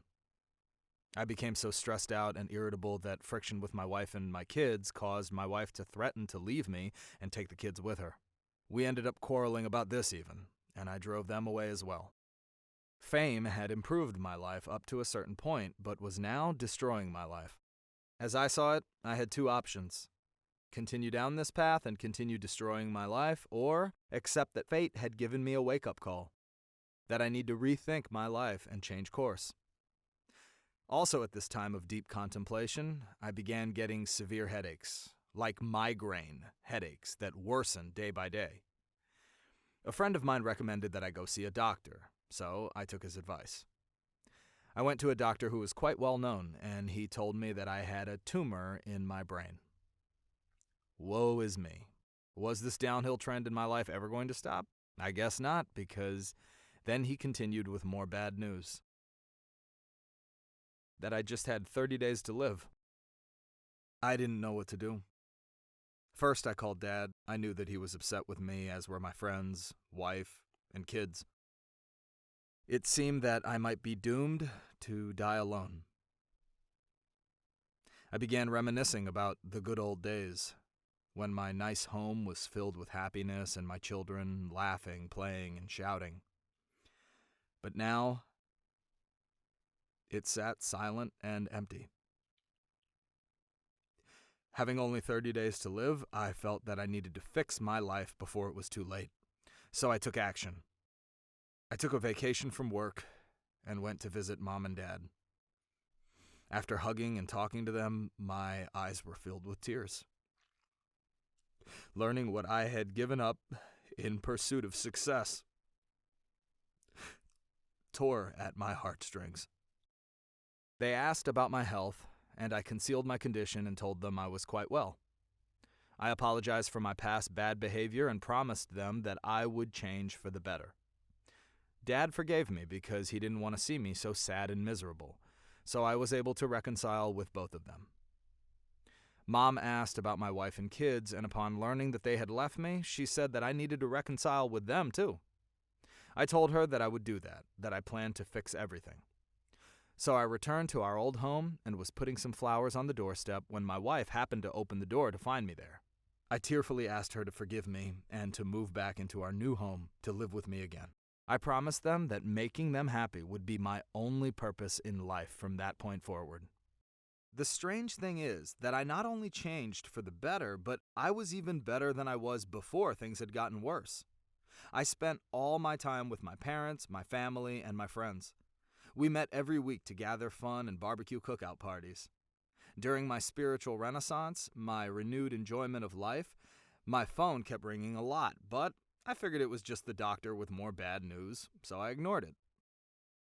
Then one day, I gathered all the family together and told them the truth.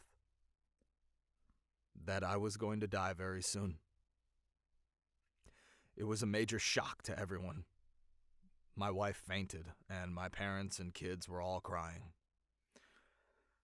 Finally, I was ready to answer the numerous phone calls that had been coming in. They were from the lab. The lab technician informed me that they had mixed up my medical records with someone else's, and that person had died within the predicted 30 days. However, I was off the hook. They apologized profusely for their mistake and hung up. I was so ecstatic. If there's really a cloud 9, then I was there. I walked outside and looked up at the clear blue sky with my eyes full of tears, basking in the warmth of the sun and savoring the cool breeze of life teasing at my hair and face. Fate had given me another chance, and I did not intend to waste it the second time around. I would live the rest of my life as if I only had 30 days to live. I don't know where to begin. I don't want to live alone. I'm fed up. I need someone to talk to laugh with, to play with. I've been lonely since birth. My name is Bella, and I'm 10 years old. And this is my story. I lived with my parents in a nice, quiet neighborhood. My father was an engineer, and my mother was a housewife. Father used to travel a lot, but my mom always stayed home with me. Father was always busy. Whenever I asked him to play with me, he'd play with me for a while. Then he'd get a phone call and leave me by myself. Mother was always worried about me. She feared everything on the street, from friends to neighbors. My neighborhood didn't have any kids for me to play with. My parents used to fight a lot. I often saw Mother with her face colored blackish blue. Whenever I would ask her about it, she wouldn't reply. I didn't have any friends because Mother didn't want me to have any. I guess she was afraid they would hurt me. I don't know. One time, my parents were sitting together, and I asked Father why I didn't have any brothers or sisters. He told me to ask Mother, but Mother would just sit there silently, without answering. Later, there came a time when Father grabbed Mother and began beating her. I tried to pull him away from her, screaming, "Leave her alone! Let her go!" He slapped me hard, and I fell down. The last thing I heard before I lost consciousness was my mom screaming. I woke up later in the hospital to see my mom crying. She asked me if I was okay, and I nodded. When we returned home, my father wasn't there. I asked Mom where he was, but she simply said that he left on a very long business trip. I was feeling a little sad, but Mom surprised me with a doll. This was the first time that Mom had ever given me a doll. She said that doll would be like my little sister. I hugged it tightly and said to it, "Nancy, you and I are going to be the best sisters ever." Mom often left me with Nancy when she had to go out to do business. It was okay though. I felt that Nancy could understand me whenever I spoke to her. Time passed quickly. One day, Mom came home tired and went to sleep on the couch. I made a tent in my room where I collected all of my toys and played with Nancy. I was speaking to Nancy and telling her how beautiful she was and how I felt lucky to have her as a sister. Then I asked her, "Nancy, do you know why Father left us?" Miraculously, Nancy answered me, saying, "Father left you because he never really loved you to begin with." I was shocked and took 2 steps back. Then I said with a trembling voice, "Nancy, you can speak?" Nancy answered and said, "Of course. Can't all dolls?" From that moment on, Nancy and I lived in our own private little world. We didn't let anyone know about this. It was our secret. Once, when we were sitting alone, Nancy said to me, "Bella, I need to tell you something." "What is it?" I asked. Then she said the strangest thing. "You have to leave this world because you deserve a better one." That didn't make sense. Actually, it felt more like a threat. It frightened me, and I called for Mom. When she came in, I told her what Nancy had just said to me. She replied saying, "Nonsense, Bella. Nancy is just a doll. She can't talk. Maybe you're just tired. Get some sleep." So I tried to sleep, but Nancy wouldn't let me sleep. She left me alone until midnight, then she woke me up. She put her hand over my mouth and whispered, "Please listen to me. Don't scream, okay?" she said. "I know all your fears, your father's cruelty, your loneliness, your love for me, how your love and belief in me transformed me from a toy to a sentient doll. I really love you, Bella, and I want you to be happy." Her words calmed me down, and I said, "You're right, Nancy. So what do we do then?" She explained her plan to me. In 2 days' time, we'll run away from home to a place called Toyland, where we'll meet some great friends. Whenever Mom was busy with work, I would speak and laugh with Nancy, and whenever Mom would enter the room and ask me who I was speaking to, I would laugh and point at Nancy. I could see in Mom's eyes that she was beginning to worry about me. One day, as Nancy and I were preparing our stuff to escape, we were looking at a map we had prepared. Then, unexpectedly, Mom came into the room. She saw the map and asked me about it. I looked at Nancy, and she gestured with her eyes that I shouldn't say anything. Seeing this, Mom took Nancy and threw her into the trash can. I screamed and pleaded. That was all I remember. I adore my family. I adore our get-togethers, our joking around, our meals, everything. I can't imagine my life without them. But one day, I almost killed them all. No, I'm not insane, I assure you, so don't worry. I'll tell you what happened. My name is Ginger. I'm 18 years old. As you can see, I'm wearing an apron. This is because I love to cook.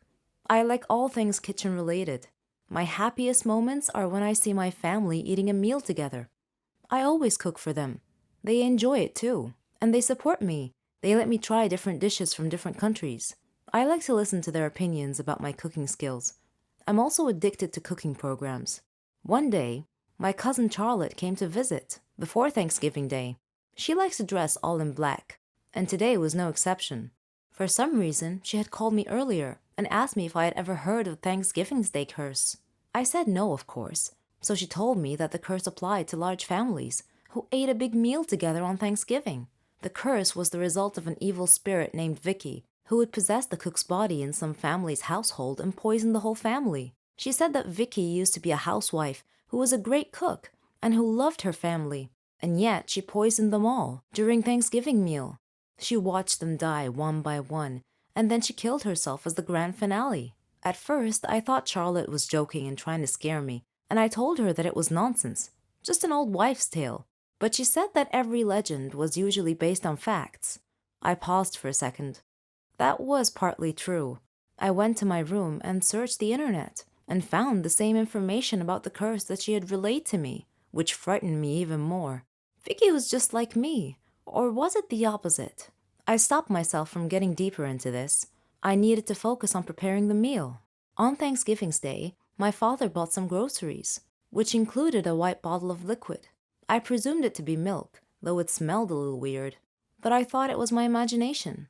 My aunt called and said she would be arriving a few minutes later, so I had to hurry and finish the meal quickly. My finishing touch was dessert. It was going to be pumpkin candy. I prepared it using the milk that Dad bought. After everyone had arrived, I served dinner. We all sat down and prayed before the meal. Then, everyone started eating. Things were going well. Everyone was chatting merrily and complimenting me on the food. I was overjoyed, but somehow I couldn't shake this feeling that something was wrong. I looked at Charlotte, but she smiled supportively. Suddenly, one by one, the people around the table started clutching their stomachs and groaning in pain. The last thing I remember before I lost consciousness was my brother calling the ambulance. When I woke up later, I was lying in a hospital bed, alongside all my family members, who were also lying in the hospital bed. The doctor came in and reported happily that we would all be fine. Then he looked at me and winked. He also said, "Next time, young lady, I suggest not using white paint in your cooking." And that was how I almost killed my loving family. I am addicted to food. I suffer a lot. I need help. I've tried to give up, but I fail every time. Hamburgers. Who can give up eating hamburgers, especially with barbecue sauce? I didn't mind this kind of addiction, but I'm getting ahead of myself. Let me begin by introducing myself. I am Patricia, 15 years old, living with my parents and my brother. I lead a quiet life. No interests, no hobbies, except for eating, that is. Food is my faithful friend. It never leaves me. It is my partner, my soulmate. But having food as your soulmate has insidious side effects. A dark side, if you will. It denies me a healthy life, robs me of the energy to play, and causes me to sleep excessively. I would much rather stay at home with a bag of potato chips than go out and exercise. My soulmate ultimately betrayed me, though, last Thanksgiving at my granny's home. She lives in a state nearby. Granny was a clever doctor and an excellent cook at that. She could conjure up something really delicious. On that day, she had prepared barbecue turkey with nuts and other secret recipe ingredients. The taste was so great, as if it had descended from heaven itself. I felt like I was fighting a food war, and I had to win at all costs. I ate and ate and ate. I don't know why, but I just couldn't control myself. I attacked that turkey like it was the last on the planet. But every culinary war with a worthy adversary, such as the barbecued turkey, has its own unique type of casualties. Suddenly, I found myself unable to breathe. I fell to my knees and passed out. The turkey had won. I woke up later in the hospital, though, still clinging to an unfinished turkey leg. The doctor told me that I was gaining way too much weight. He said that I should be put on a diet. Diet? Man, how I hated that word. It hung over my head like the sword of Damocles. It meant depriving me of my passion, my reason for living. I considered eating vegetables in small amounts to be the worst form of cruel and unusual punishment, the worst form of torture imaginable. Imagine thinking of a wonderful, greasy, cheese-laden pizza with all the toppings, and then suddenly opening your eyes to find a healthy green salad bowl. But I had reached a turning point in life. One day, my brother was playing on the street, while I was sitting at home gazing longingly at a tempting piece of cheesecake, just sitting there, taunting, daring me to eat it. I struggled mightily to resist the urge, but in the end I succumbed and wolfed it down like a starving animal. Shortly afterwards, I began feeling dizzy, but I was unable to call for help this time, and then I passed out again. I was taken to the hospital. While lying in the hospital bed, half conscious, I overheard the doctor say to someone, "She needs to stop eating or it will be the death of her." I thought to myself, whoa, death? So I made up my mind right then, right there. I resolved to fight a new war, a war against my appetite. On our way back home, I told my father that I wanted to see a nutritionist. He was delighted to hear that. Later, at the clinic, the doctor welcomed us in. She told me how to overcome my eating fetish. She gave me a strict diet regimen with a schedule full of healthy meals. I kept telling myself that winning this war was possible. I simply had to be patient and persevere. I stuck to the strict diet and did some physical workouts. My parents supported me wholeheartedly. I was enthusiastic. I can totally do this. A week passed quickly, and I eagerly visited the doctor to receive some good news. When the doctor weighed me and told me that my weight hadn't changed at all, I was crestfallen. She looked at me and asked me, how was this possible? I told her I didn't know, because I was following her diet thoroughly, though it did require a tremendous effort on my part. Another week passed, and again I went to the doctor. The results were the same. She said to me, Patricia, are you sure you're following the diet I prescribed for you? I said yes. She sat there wondering. Then she told me with a puzzled look on her face, it's odd, but your weight is increasing, not decreasing. This unexpected piece of news mystified me. Another week passed. No change. The doctor was nonplussed. I returned home with a dejected look on my face. My father asked me what was wrong. When I told him, he laughed. Do you believe that? My father actually laughed at my predicament. I was furious. He gestured an apology with his hand and then told me that it was my own fault. I was puzzled. What are you talking about? He told me that I had been sleepwalking to the refrigerator every night and eating everything in sight. I was taken aback. I couldn't believe it. Stop acting like you didn't know it, he said. You must have been awake. I replied, no, father, I'm not acting. I was truly unaware that I've been sleepwalking and eating in my sleep. But now that we've finally solved the mystery of the increasing weight, we returned to the doctor with this new information and told her the situation. She laughed and told me that my discipline had denied my body the food it craved, but my brain had refused to cooperate and had overridden my will by urging me to eat in a subconscious state. She told me not to worry, though, that she could treat that. Armed with this knowledge and her support, and the support of my family, I felt that I could finally win this war. In legends and horror stories, ghosts are typically spirits of the dead, those who suffered greatly in their lives, that when their time comes, they choose to linger in this world, to sow hatred and chaos among the living.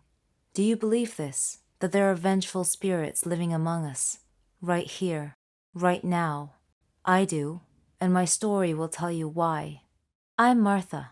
I'm 19 years old, and I have a twin sister, Caroline. She wasn't just my sister, but we were best friends and subsequent partners in crime. We suffered a miserable life because we lived in poverty. Our parents were very poor, despite belonging to a rich family. Grandpa, on my dad's side of the family, worked in the petroleum industry, where he made lots of investments and projects. And fortunately, he had a lot of enemies too, many of whom were from Mom's side of the family. Dad was the middle son, but he assumed responsibility for Grandpa's work because he was very competent and capable. Similarly, Mom became responsible for her father's work. She did her best to avoid conflict between her side of the family and Dad's side, so that they could work together peacefully. It was at this point, I believe, that vengeful spirits must have come into play. My parents had loved each other since their childhood, but they didn't tell their families about it. In the past, both my grandpas were once friends and partners. They worked together within the same company, but they later became enemies and split the company into two. Both families hated each other that day forth. All of them, except for my parents. Mom's uncles took over her company and fired her. Dad couldn't bear to see Mom in this situation, so he told his dad that he was going to marry her. So his father made him choose between my mother and the company with all the power and wealth that came with it. To Grandpa's chagrin, Dad chose Mom over everything else. And so, they got married and lived together with Grandma. They faced life's problems without any support from anyone. Grandpa felt betrayed by Dad and disowned him. Then, Carolyn and I were born. Dad did his best to make us happy and give us everything we needed. Grandma told us about our family's history and how both our parents had been cut off from their families out of sheer greed and betrayal. It felt a bit unfair, but this was our life now. Then, one day, we heard Dad speaking on the phone, with Mom standing beside him, and they were both acting very nervous. He told her to take care of us, and then he left the house and never came back. Mom never told us where he went or why he left. Sometime after that, Grandma passed away. Our situation was getting worse. We thought we had to do something to help Mom. Maybe we were being influenced by those vengeful spirits I mentioned. But either way, Carolyn and I made our decision to go over to the dark side. We decided to steal, rob, defraud. We were smart enough. Together, we could definitely pull it off. We began with our neighbor, very wealthy, but very cheap.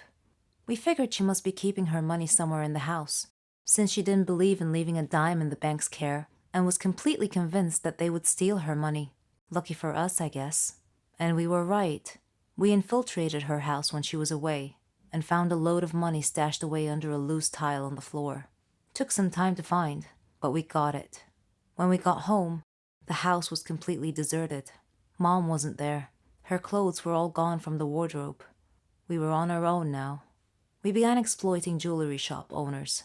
We would pretend to be a wealthy customer and tell the owner that we wanted to take the jewelry home to show our mom and get her opinion. We would drug hotel owners and put all the money in their safe into a bag, then scream and call for help, saying that the owner had just collapsed, creating a diversion and disappearing in the crowd. We were getting quite good at it. Our wealth slowly grew day by day. Mom called, every now and then, to check that we were fine on our own. Of course, she knew nothing about our work, or what we were doing to survive. Our ultimate goal was to earn a lot of money and run away to another country to start a new life. One evening, I was with my friends, and I met a guy named Craig. He was rich, but somehow seemed different than all the people we robbed. Later I found out, to my surprise, that he was our cousin, the grandson of the man that had taken everything away from my mother and fired her. Unsure of what to do, I told Carolyn what I knew. She went ecstatic. She told me that this was our chance to take back everything, the company, the money that belonged to us. But for the first time, we didn't quite agree. Craig was nothing like his father. He wasn't greedy. He was kind and gentle. He often told me that money was a curse if it meant living alone away from people that we care about and cherish. I made up my mind, and I told Carolyn that I couldn't be a part of our evil scheming anymore, and I wanted out. And so I left her and went to live on my own. At this point, I had no idea what Carolyn was up to. In the meantime, Craig was negotiating a deal that would earn his company a lot of profit. He told me to come visit at the company, and then we would go out for dinner. I accepted happily. When I arrived at his company, I sensed someone behind me. Then, suddenly a hand pressed a handkerchief over my mouth, and I passed out. When I woke up, I found Craig unconscious beside me. To the side, I could see his safe was wide open. Papers were scattered everywhere, and in my hand was the key to the safe. Then the police arrived, found the safe key in my hand, and accused me of being a thief. I told them that I had been drugged unconscious, just like Craig. The police officer looked inside my bag and found a bottle of chloroform. I was shocked, to say the least. I couldn't understand what had happened. They took me downstairs and tried to wake up Craig. At about that time, a woman in a black wig came over to me and said, "Martha, you betrayed me." It was Carolyn. I couldn't believe that she framed me. Then she left. Her betrayal hurt me deeply. A part of my brain told me that I had betrayed her first, but that doesn't matter now. When I get out of prison, someday, I resolved to get my revenge on her. We were no longer sisters. Just as we had been betrayed by our families before us, we were now locked into yet another circle of family betrayal. Only it was more personal and closer to home this time. Were they truly vengeful spirits influencing us? I think so.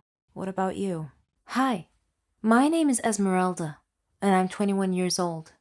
In my country, I was a heroine, a patriotic soldier, and a role model for my generation. But every story has a dark side, and the dark side of my story is that I became a traitor to my own country. I have to tell you my story quickly because, well, you'll find out shortly. My spy career began when some terrorists attacked my country.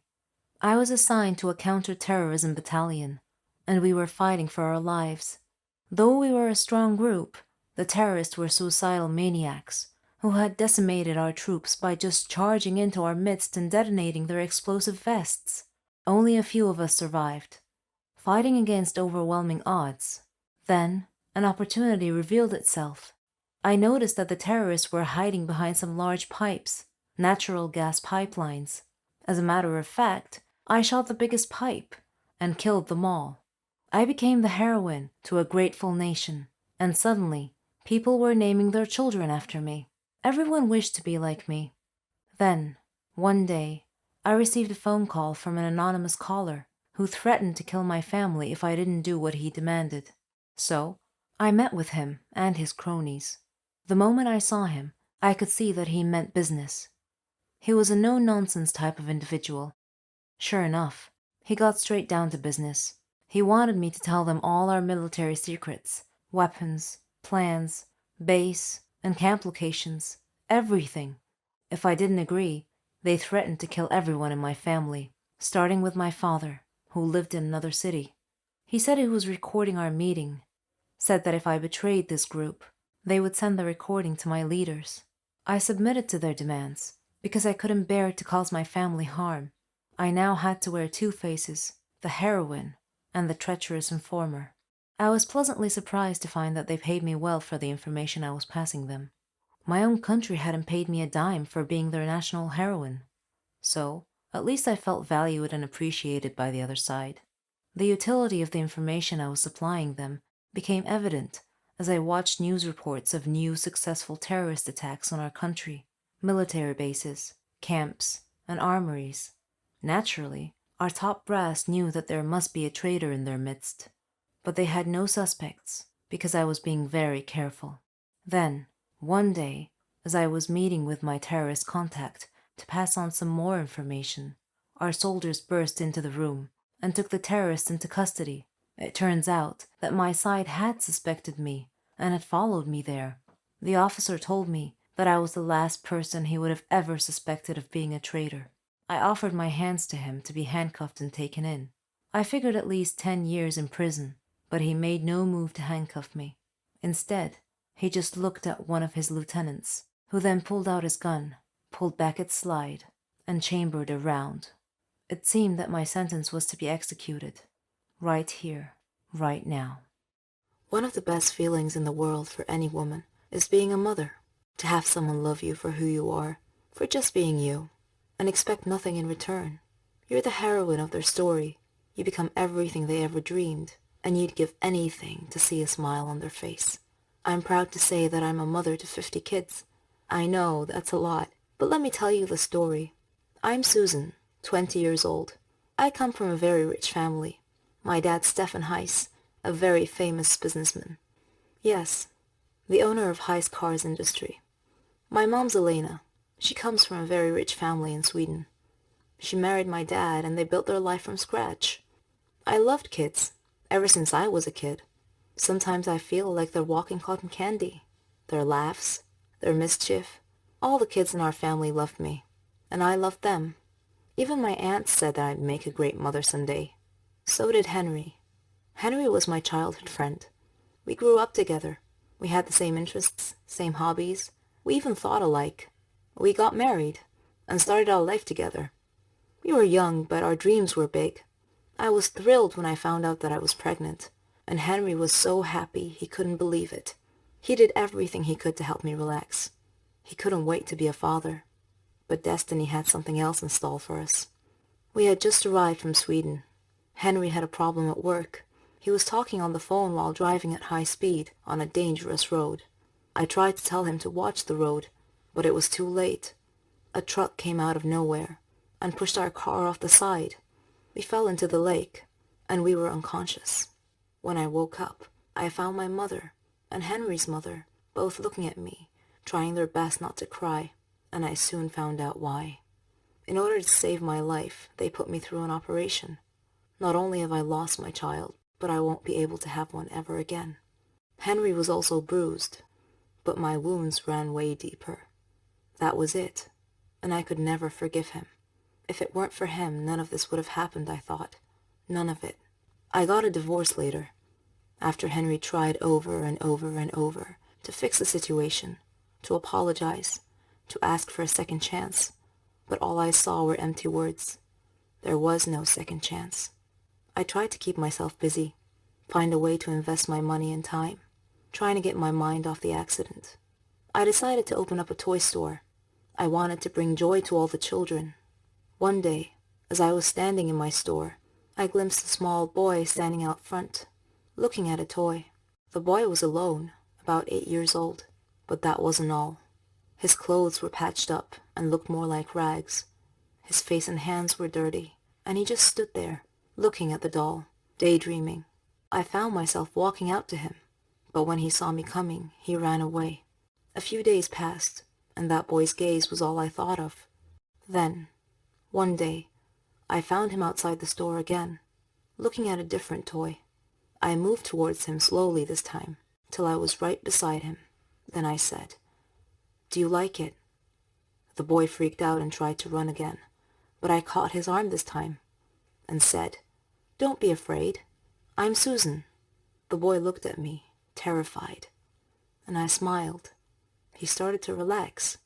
He told me his name was Billy, and that he was 7, and that he lives nearby.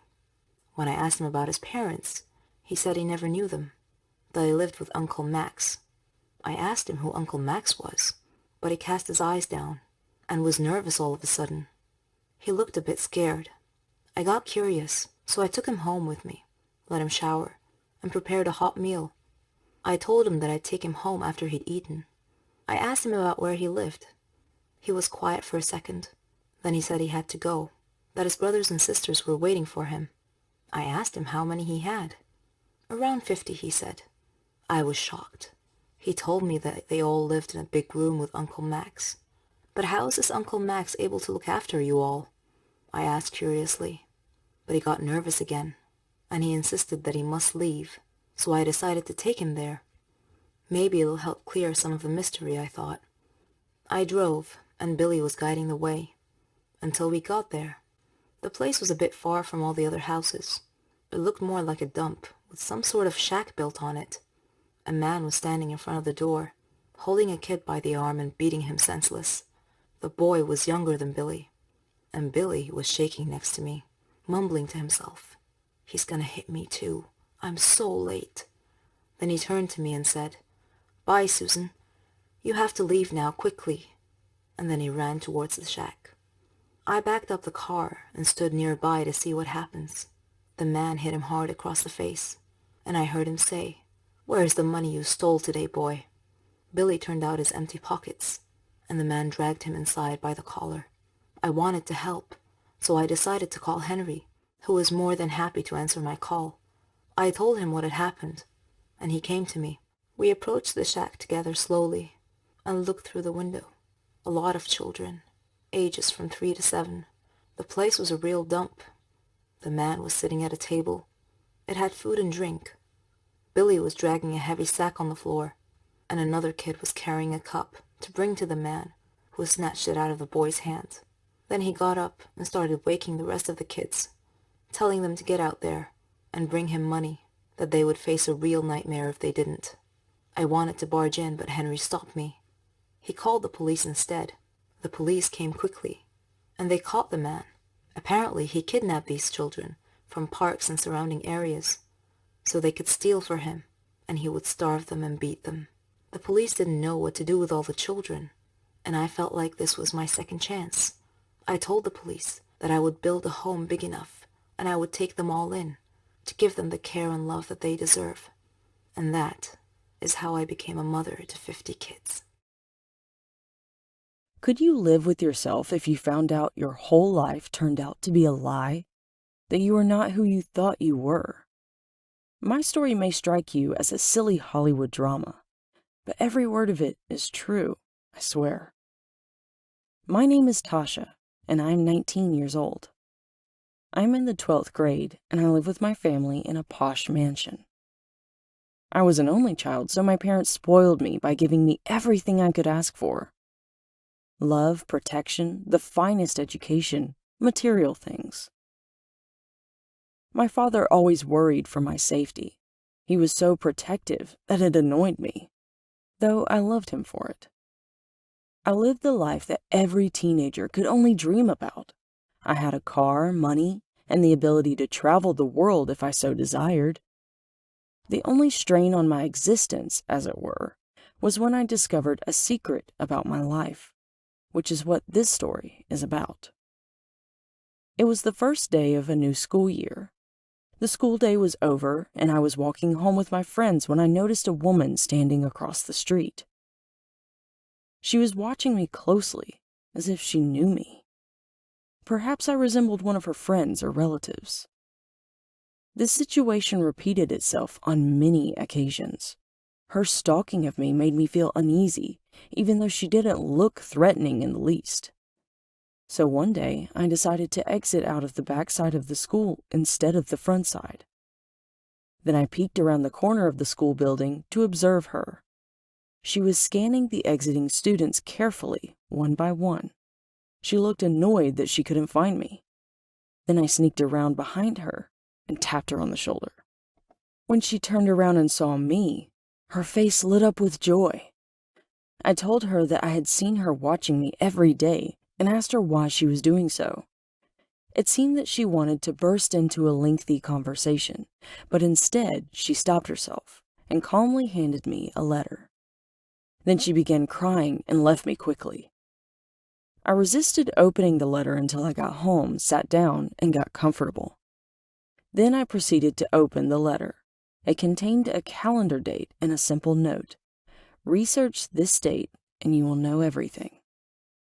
I browsed the internet for events that happened on that date. There were many hits.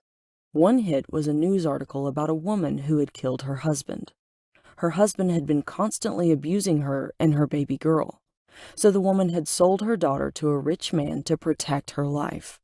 When her husband discovered what she had done, he began beating her severely, and in self-defense, she killed him. I was shocked to read that the rich man she had sold the baby to was none other than my dad. I felt like I was in an Asian Indian movie. I'm in a quandary as to what I should do. Do you have any suggestions? Any advice? Please. My name is Laura, and as a child, I craved unconditional love. But instead of cuddles and family outings, my lasting memories are of bitter rows. My mom never wanted children, she says. She told me that the only reason she didn't get an abortion was that she found about the pregnancy too late. My dad left when I was very young, which made my mother resentful. She had to stay and be the responsible mom, which she hated. On one occasion, my grandparents took me away, and I remember thinking, this is what family should be like. The relationship dissolved completely when I was a teenager. My mom's first love was always men. And when I was 15, she moved to Africa for a boyfriend without telling me. It's something I found impossible to forgive, especially as there has never been an explanation or even an apology. She has contacted me since, but always asking for money. That's why I made the decision to cut all ties with her. I put my mother's behavior down to a horrible upbringing, but she can't make the same excuses for her father. Dad had a lovely childhood, but he has no emotions or empathy for anyone. We haven't spoken in 7 years. Although she's so close to his parents and they encouraged her and her dad to repair the damaged relationship, it brought her nothing but more hurt. After he left my mom, he went on to have a new family. That was really hard for me to handle, when he's made so little effort with me. My issues with my mom and dad have badly affected my mental health all throughout my life. I see a therapist regularly now to try to help me deal with the emotions. When I get married next year, neither of my parents will be invited. I grew up thinking I did something wrong for my parents not to want me. My only regret is not telling my dad how much I hated him. I don't hate my mom. I just feel sorry for her and I wish she could see what she's done. Ending all contact with a parent may sound extreme, but for me, it was an act of self-preservation. My dad left when I was 8, and I haven't spoken to my mom once since I moved to Germany 10 years ago. She wasn't maternal and had a really bad temper, which she took out on me. She would never be affectionate, and I felt unloved. I believe my mother may have had a miserable childhood, which meant she lacked the emotional tools to be a good parent. After I grew up and had my own daughter, our relationship got even worse. My mother never came to see me or her granddaughter, but she did form a close bond with her son's new family. It hurt me that she made an effort to spend time with my brother's children and not mine. Over time, I have come to terms with the fact that she never loved me. I don't hate her or feel sorry for her. I just don't want her in my life anymore. Andy hasn't spoken to Mom for 25 years, after they stopped communicating in his early 20s. For him, the problem was a lack of respect and common values. I grew up in a children should be seen and not heard household, where my parents' opinion was the only right one. We would have dinner in silence, and my parents never encouraged me in my interests or activities. He says he was never praised for his achievements, only criticized for doing wrong things. Whatever I did, it was never good enough. If I did well at something, my dad would always have to prove he was better. The house rules were strict, and he was sent to bed by 10 p.m. every night, even at the age of 16. But instead of sleeping, Andy found himself listening to the radio to escape the boredom. He quickly became interested in current affairs and politics, which gave him a new insight into the world.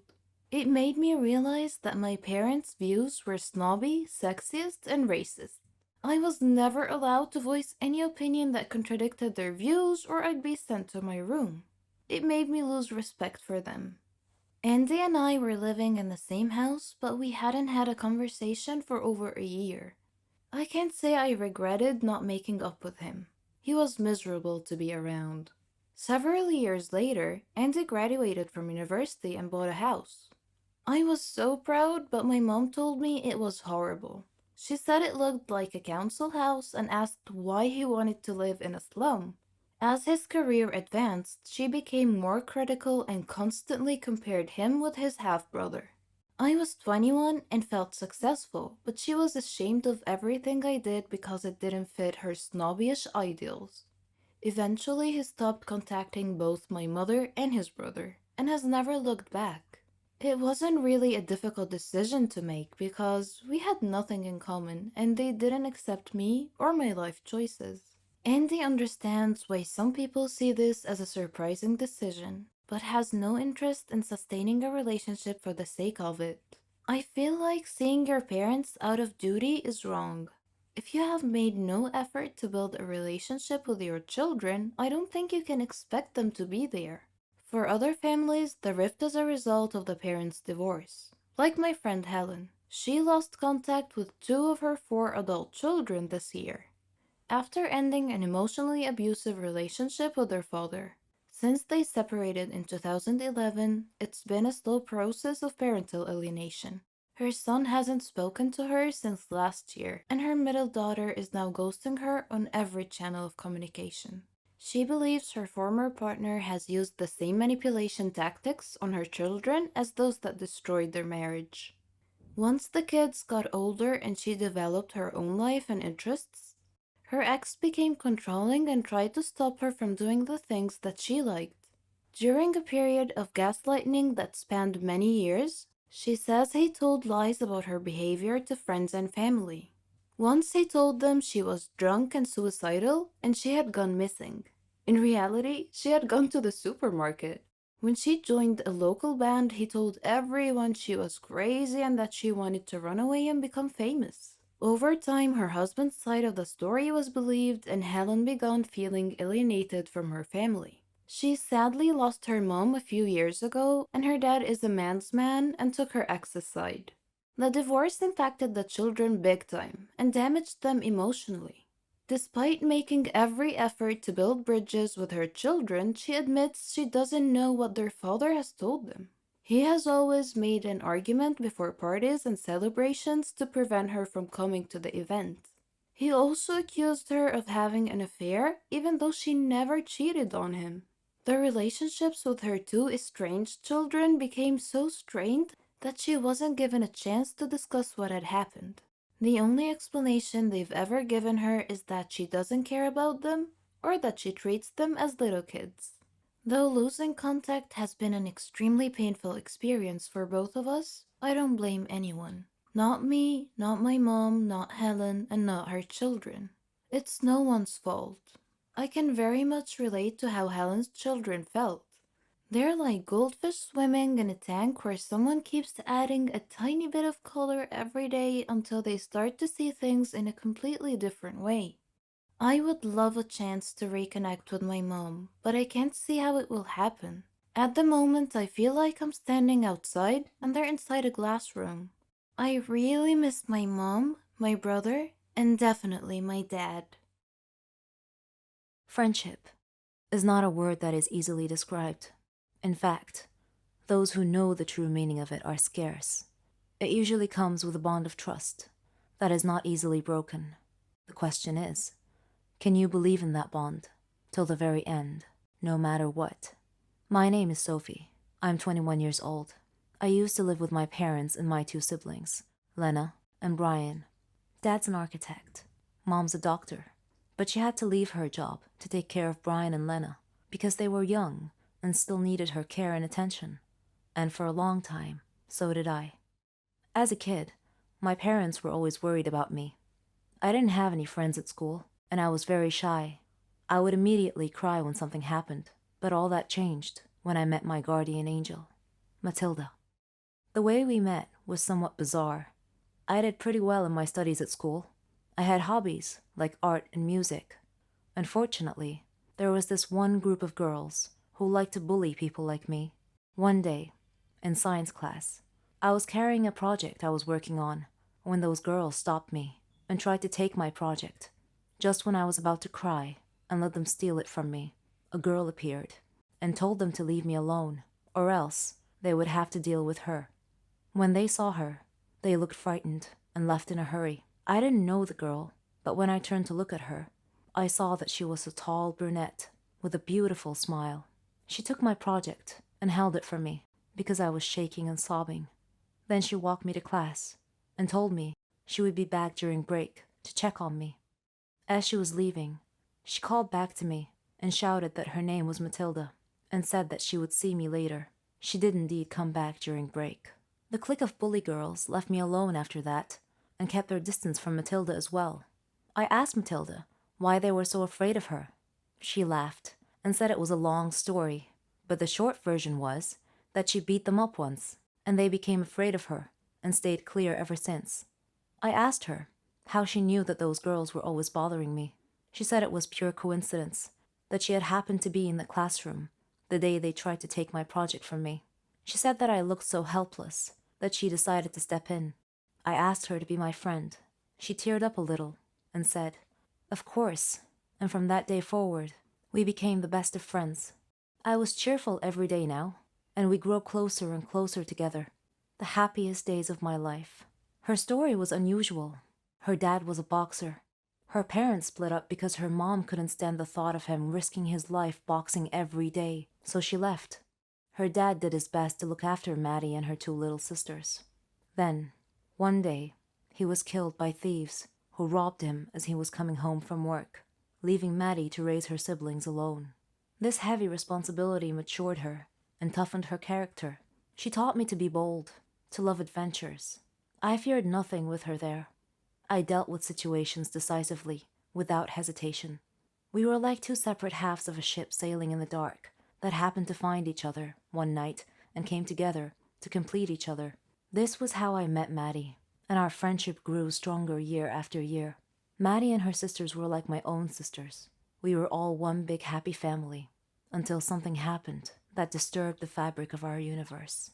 I enrolled in the College of Engineering, while she enrolled in a different college. The first year of college was difficult for me, because I missed Maddie so much. But then I tried really hard and focused on my studies. In my third year, I met Matthew, a player on the college basketball team. During that time, I was working for the college newspaper, and I was assigned to interview him. He was smart, handsome, and had an inspiring story. His parents died when he was young, leaving him responsible for his younger brother, so he decided to work and earn money while pursuing his dream of being a basketball player. By the time we met, he had a chance to play in the NBA. We had a connection, and he proposed to me. I wanted to tell Maddie so badly, to share this wonderful news with her, but I couldn't. Maddie had completely disappeared that year, and I hadn't seen her at all. I didn't know where she was or how to reach her. Then, one day, I got a call from her. Her voice sounded distressed, maybe because her responsibilities were such a burden on her. Either way, I was glad she called. She seemed sad, and I asked her what I could do to help. I told her that I wanted to see her, so we could catch up. She agreed, and told me that we needed to get together soon. When we finally met, I saw that she had lost a lot of weight. I asked her why, and she replied that she was working while going to college. She wasn't looking after herself at all, but her eyes told another story. I told her about Matthew, and that we were getting married soon. She smiled, but her joy seemed affected somehow. I didn't know how to describe it. Perhaps it was the disconnected look in her eyes. I wanted to introduce her to Matthew, but apparently they had already met. They spoke politely to each other, but there seemed to be something between them that made us all feel uncomfortable. I didn't know what it was. A while later, Matthew was always nervous about something. He always seemed to be busy with training or games. But was that all there was? At the same time, Maddie had started acting weird as well. Something was going on between them, but I couldn't quite put my finger on it. Whenever her phone rang, Maddie wouldn't answer, or even look to see who was calling. Shortly before my wedding, Maddie had disappeared again without notice. Matthew went back to his normal self, and everything seemed to be fine. The wedding ceremony was going beautifully, until we got to the part where the preacher said, "Anyone who saw a reason why this marriage should not take place, may they speak now or forever hold their peace." Well, it turned out that there was someone who saw a reason why this marriage should not take place, and that someone did speak up. And much to my amazement, it was Maddie. She shouted that Matthew was her fiancé, and that he had deceived her and left her for me. Matthew looked at her with a perplexed look on his face, as if this was news to him. I felt like time had shifted into slow motion. I had to be dreaming. I couldn't imagine why neither of them told me this before. I looked at Maddie and asked if it was true. She said, "I'm done lying to you.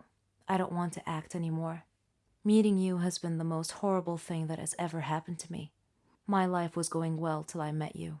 You got everything you wanted, even Matthew. He chose you instead." I was staring, lost for words. Tears started running down my face. "Please leave," I said quietly. Maddie was crying too, yet she smiled and walked away. I didn't understand her behavior. Why did she smile as she walked out of my life? Days later, the answer revealed itself. Matthew and I knew each other well, and what happened at the wedding did not affect us at all. Still, I could see it in Matthew's eyes. He had something to tell me, and one day, he came inside the house with tears in his eyes. I asked what was wrong, if his family was okay. He nodded and said, "They're all fine, Sophie, but there's something I've been wanting to tell you." During those times, when Maddie disappeared without warning, it was because she kept a secret from you. She had a terminal disease. She was dying. I was shocked. He continued and said that she had arranged the scene at the wedding to make me hate her, so that when she died, I wouldn't feel grief or sorrow. That she had loved me so much. Soon after our wedding day, her disease took a turn for the worst, and she died. I was still standing in shock. He gave me the letter she wrote me. "Dear Sophie, I'm sure that up to this point in time, you didn't understand my strange behavior, my sudden change. It was necessary to protect you from the shock of my death. I had no choice but to make you hate me. Don't be upset with me, dear Sophie. These are the last moments in my life, and I just wanted to tell you that I love you. Forever friends, Matilda." I cried like I never did before. I had lost my best friend. Dear Maddie, now I know the reason for your tearful smile when you left the wedding that day. You are still my one true friend. Not a moment has passed without thinking of you. Forgive me for not being there when you needed me most. You will always be in my heart. Why am I covering my face, you ask? Why would I wear a hoodie and cover my face with a veil? Your brain is probably going to go for the obvious. Illness, health issue, ugliness, or maybe an old wrinkled face. But that's not exactly true. Let me take off my hoodie and remove my veil. There, see? I'm actually not that bad. Well, except for those large, smooth, white spots on my face. I have a skin condition called vitiligo. I'm Bella. My name is supposed to mean beautiful. I'm 17 years old, yet people view me as a monster because of my appearance. People shy away from me. They think they can catch whatever it is I have. They fear me, but they have no need to, really. Vitiligo is harmless, nothing more than a skin pigmentation defect. It is not contagious, and it won't rub off you. But society fears those who are different. No one wants to be near me. I have only one friend. Her name is Laura. Before I developed vitiligo, I had a great childhood. I used to laugh, play music and sing, and I had many friends. My parents and my friends enjoyed my singing and thought that I might become a famous singer one day. My hobbies included reading, watching movies, and playing sports. I excelled in gymnastics and even won a few awards. The days passed merrily. Then one day, I mysteriously got a headache and became fatigued, and I noticed a white spot on my body. I showed it to my parents, and they looked worried. They took me to the doctor, who examined me and diagnosed the problem as a skin disorder called vitiligo. My father was concerned and asked the doctor if it was dangerous. She explained to him that it was harmless, just a skin discoloration issue. My mother asked if it was contagious, but the doctor said no, not to worry. It can't and it won't spread to anyone else. I felt like I was in a dream that turned into a nightmare. The doctor tried to reassure me that it was simply a skin disorder, not a disease, and that it could be treated to some extent. It initially spread all over my body from shoulders down, causing me to wear long-sleeved blouses and gloves. Then, one day, the spots appeared on my face. When my friends noticed the spots, I told them about vitiligo, but they didn't believe me when I said it wasn't contagious. They began to avoid me. Even my little siblings seemed to be afraid to hang around me. One of them even called me a monster. I hated myself, hated this affliction, hated my circumstances. It felt like I was all alone in the world, and nothing really mattered anymore. I gave up everything: music, gymnastics, reading. Though my parents encouraged me, I was totally depressed. But as the saying goes, if life gives you lemons, make lemonade. So I decided to try and make the best out of the hand that life had dealt me. Besides my parents, my friend Laura was the only person who supported me in accepting my condition and moving on with my life. Her support meant a lot to me. Sometimes we would spend hours sitting down without speaking. We felt comfortable and safe in each other's company. One day, Laura told me that she had a surprise for me. I told her that nothing could surprise me, but to go ahead and tell me anyway. She said there was a talent contest on a local channel, and that she signed me up to participate in it. I was shocked. I had long forgotten about singing. Laura enthusiastically told me that I had to get back into the habit of singing again, and that I needed to send them a recording of my singing. Initially, I resolutely refused, but in the end, she finally persuaded me to do it, so I submitted a recording of my singing. Laura was pleasantly surprised. She said my voice was beautiful. I sang a rather sad song, and after finishing it, she hugged me. She told me that the results would be released in 3 days. I waited anxiously, and I hadn't felt that way in a long time. 3 days later, I received a call from Laura. Her voice seemed sad, and I immediately knew that I had been rejected from entering the contest. But then she let her true excitement show, and she shouted in the handset that I had been accepted to participate in the competition. I screamed with joy. My parents heard the commotion and asked me what had happened. When I told them, they were ecstatic. I wanted to change people's minds about vitiligo, so I came up with a plan.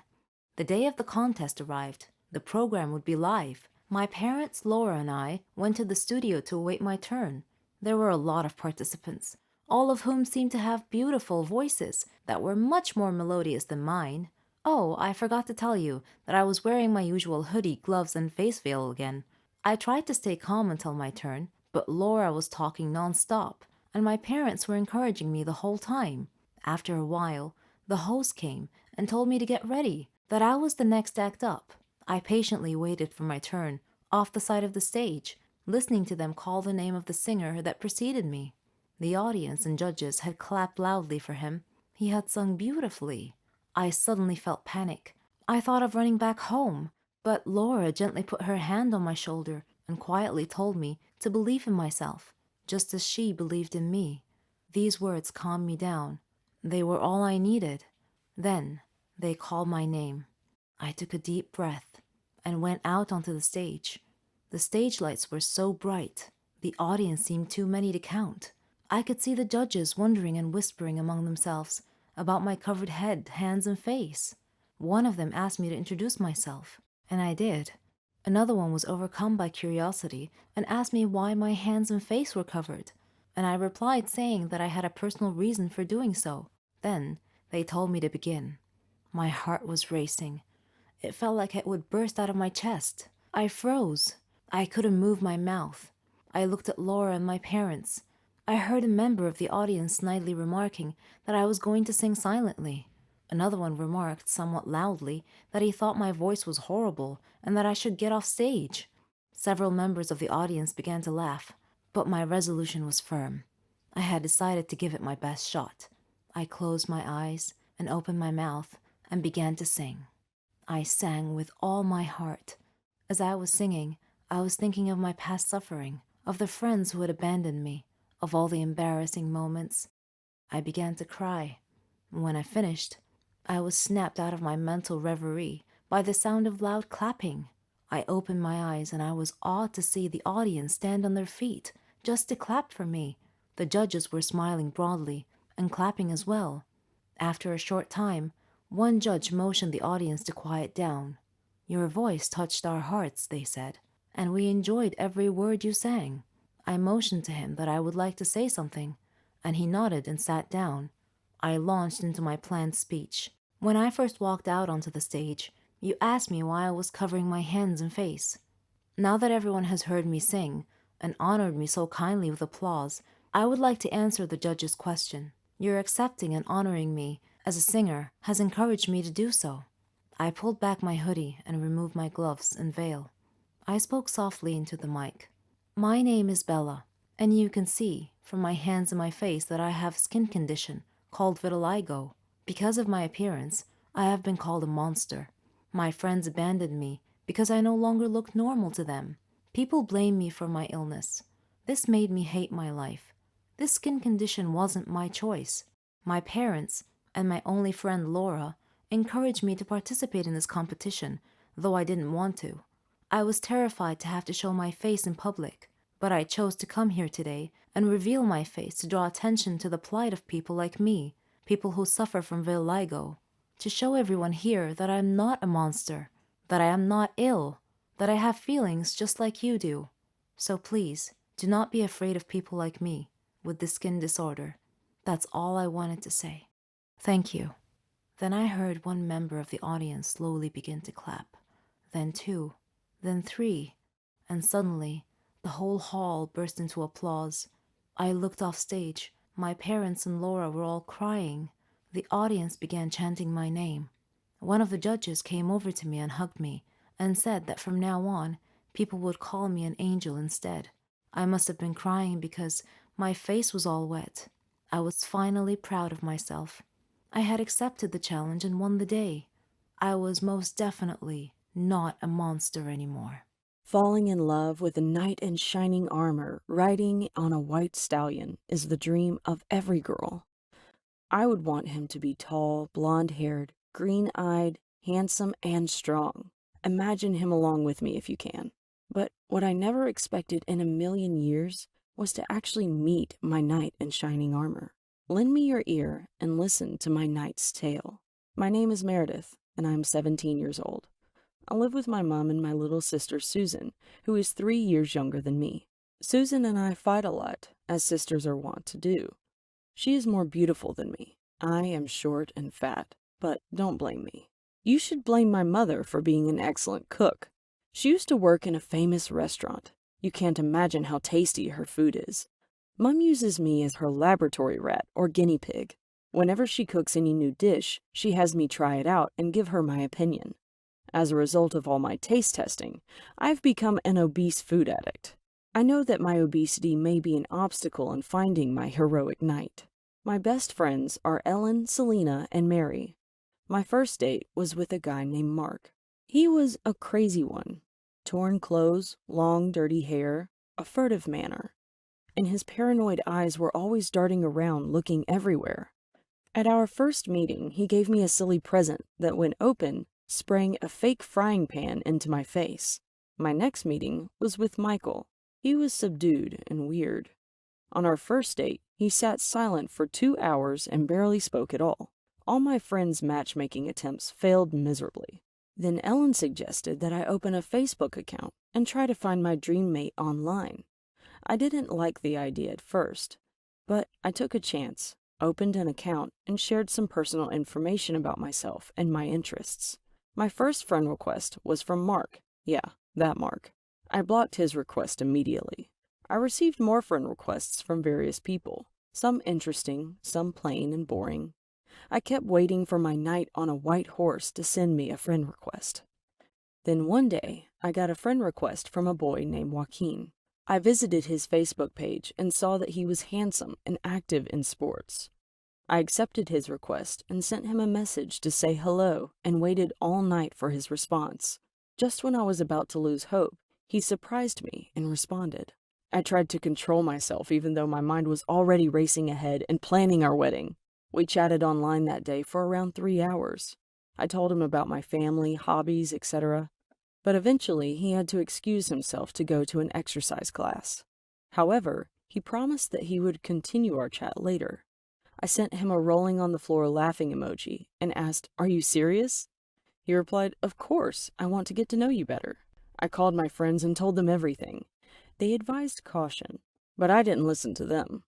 In my mind, I had already fallen in love with Joaquin. I clutched my phone, waiting for his next message with bated breath. I figured that I should probably let him know what I really looked like, a fat food addict, before we got too far into a relationship. When he got home, he sent me a message, and I asked him about himself and his family. He told me about his dreams, his family, and his dream girl.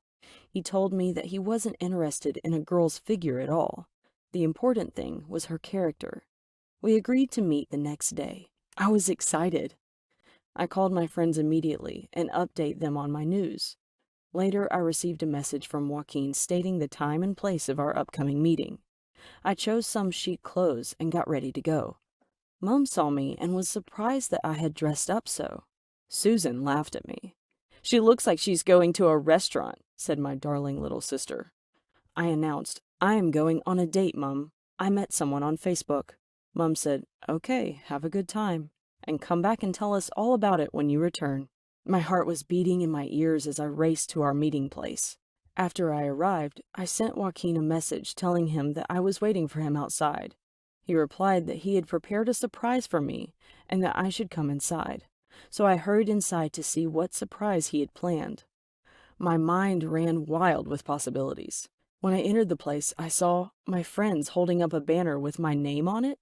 Ellen said, "Don't be upset, Meredith, but your surprise is that we are Joaquin." They had played a prank on me as a birthday surprise.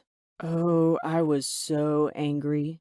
"Do you mean to tell me that Joaquin, the love of my life, was all a hoax? You are not my friends. You are devils." But then Ellen opened a box and showed me its contents. A nice, big, plump, glazed blueberry tart. I stopped my angry ranting. My mouth closed. I became silent and calmed down. My heartbeat rate slowed. They all hugged me. They said that I was a beautiful girl, and they had just wanted to make me happy for my birthday. I was stuffing the blueberry tart in my mouth when the waiter came to take our orders. I looked at him with a mouthful of food. He was so handsome. I mumbled, "What's your name?"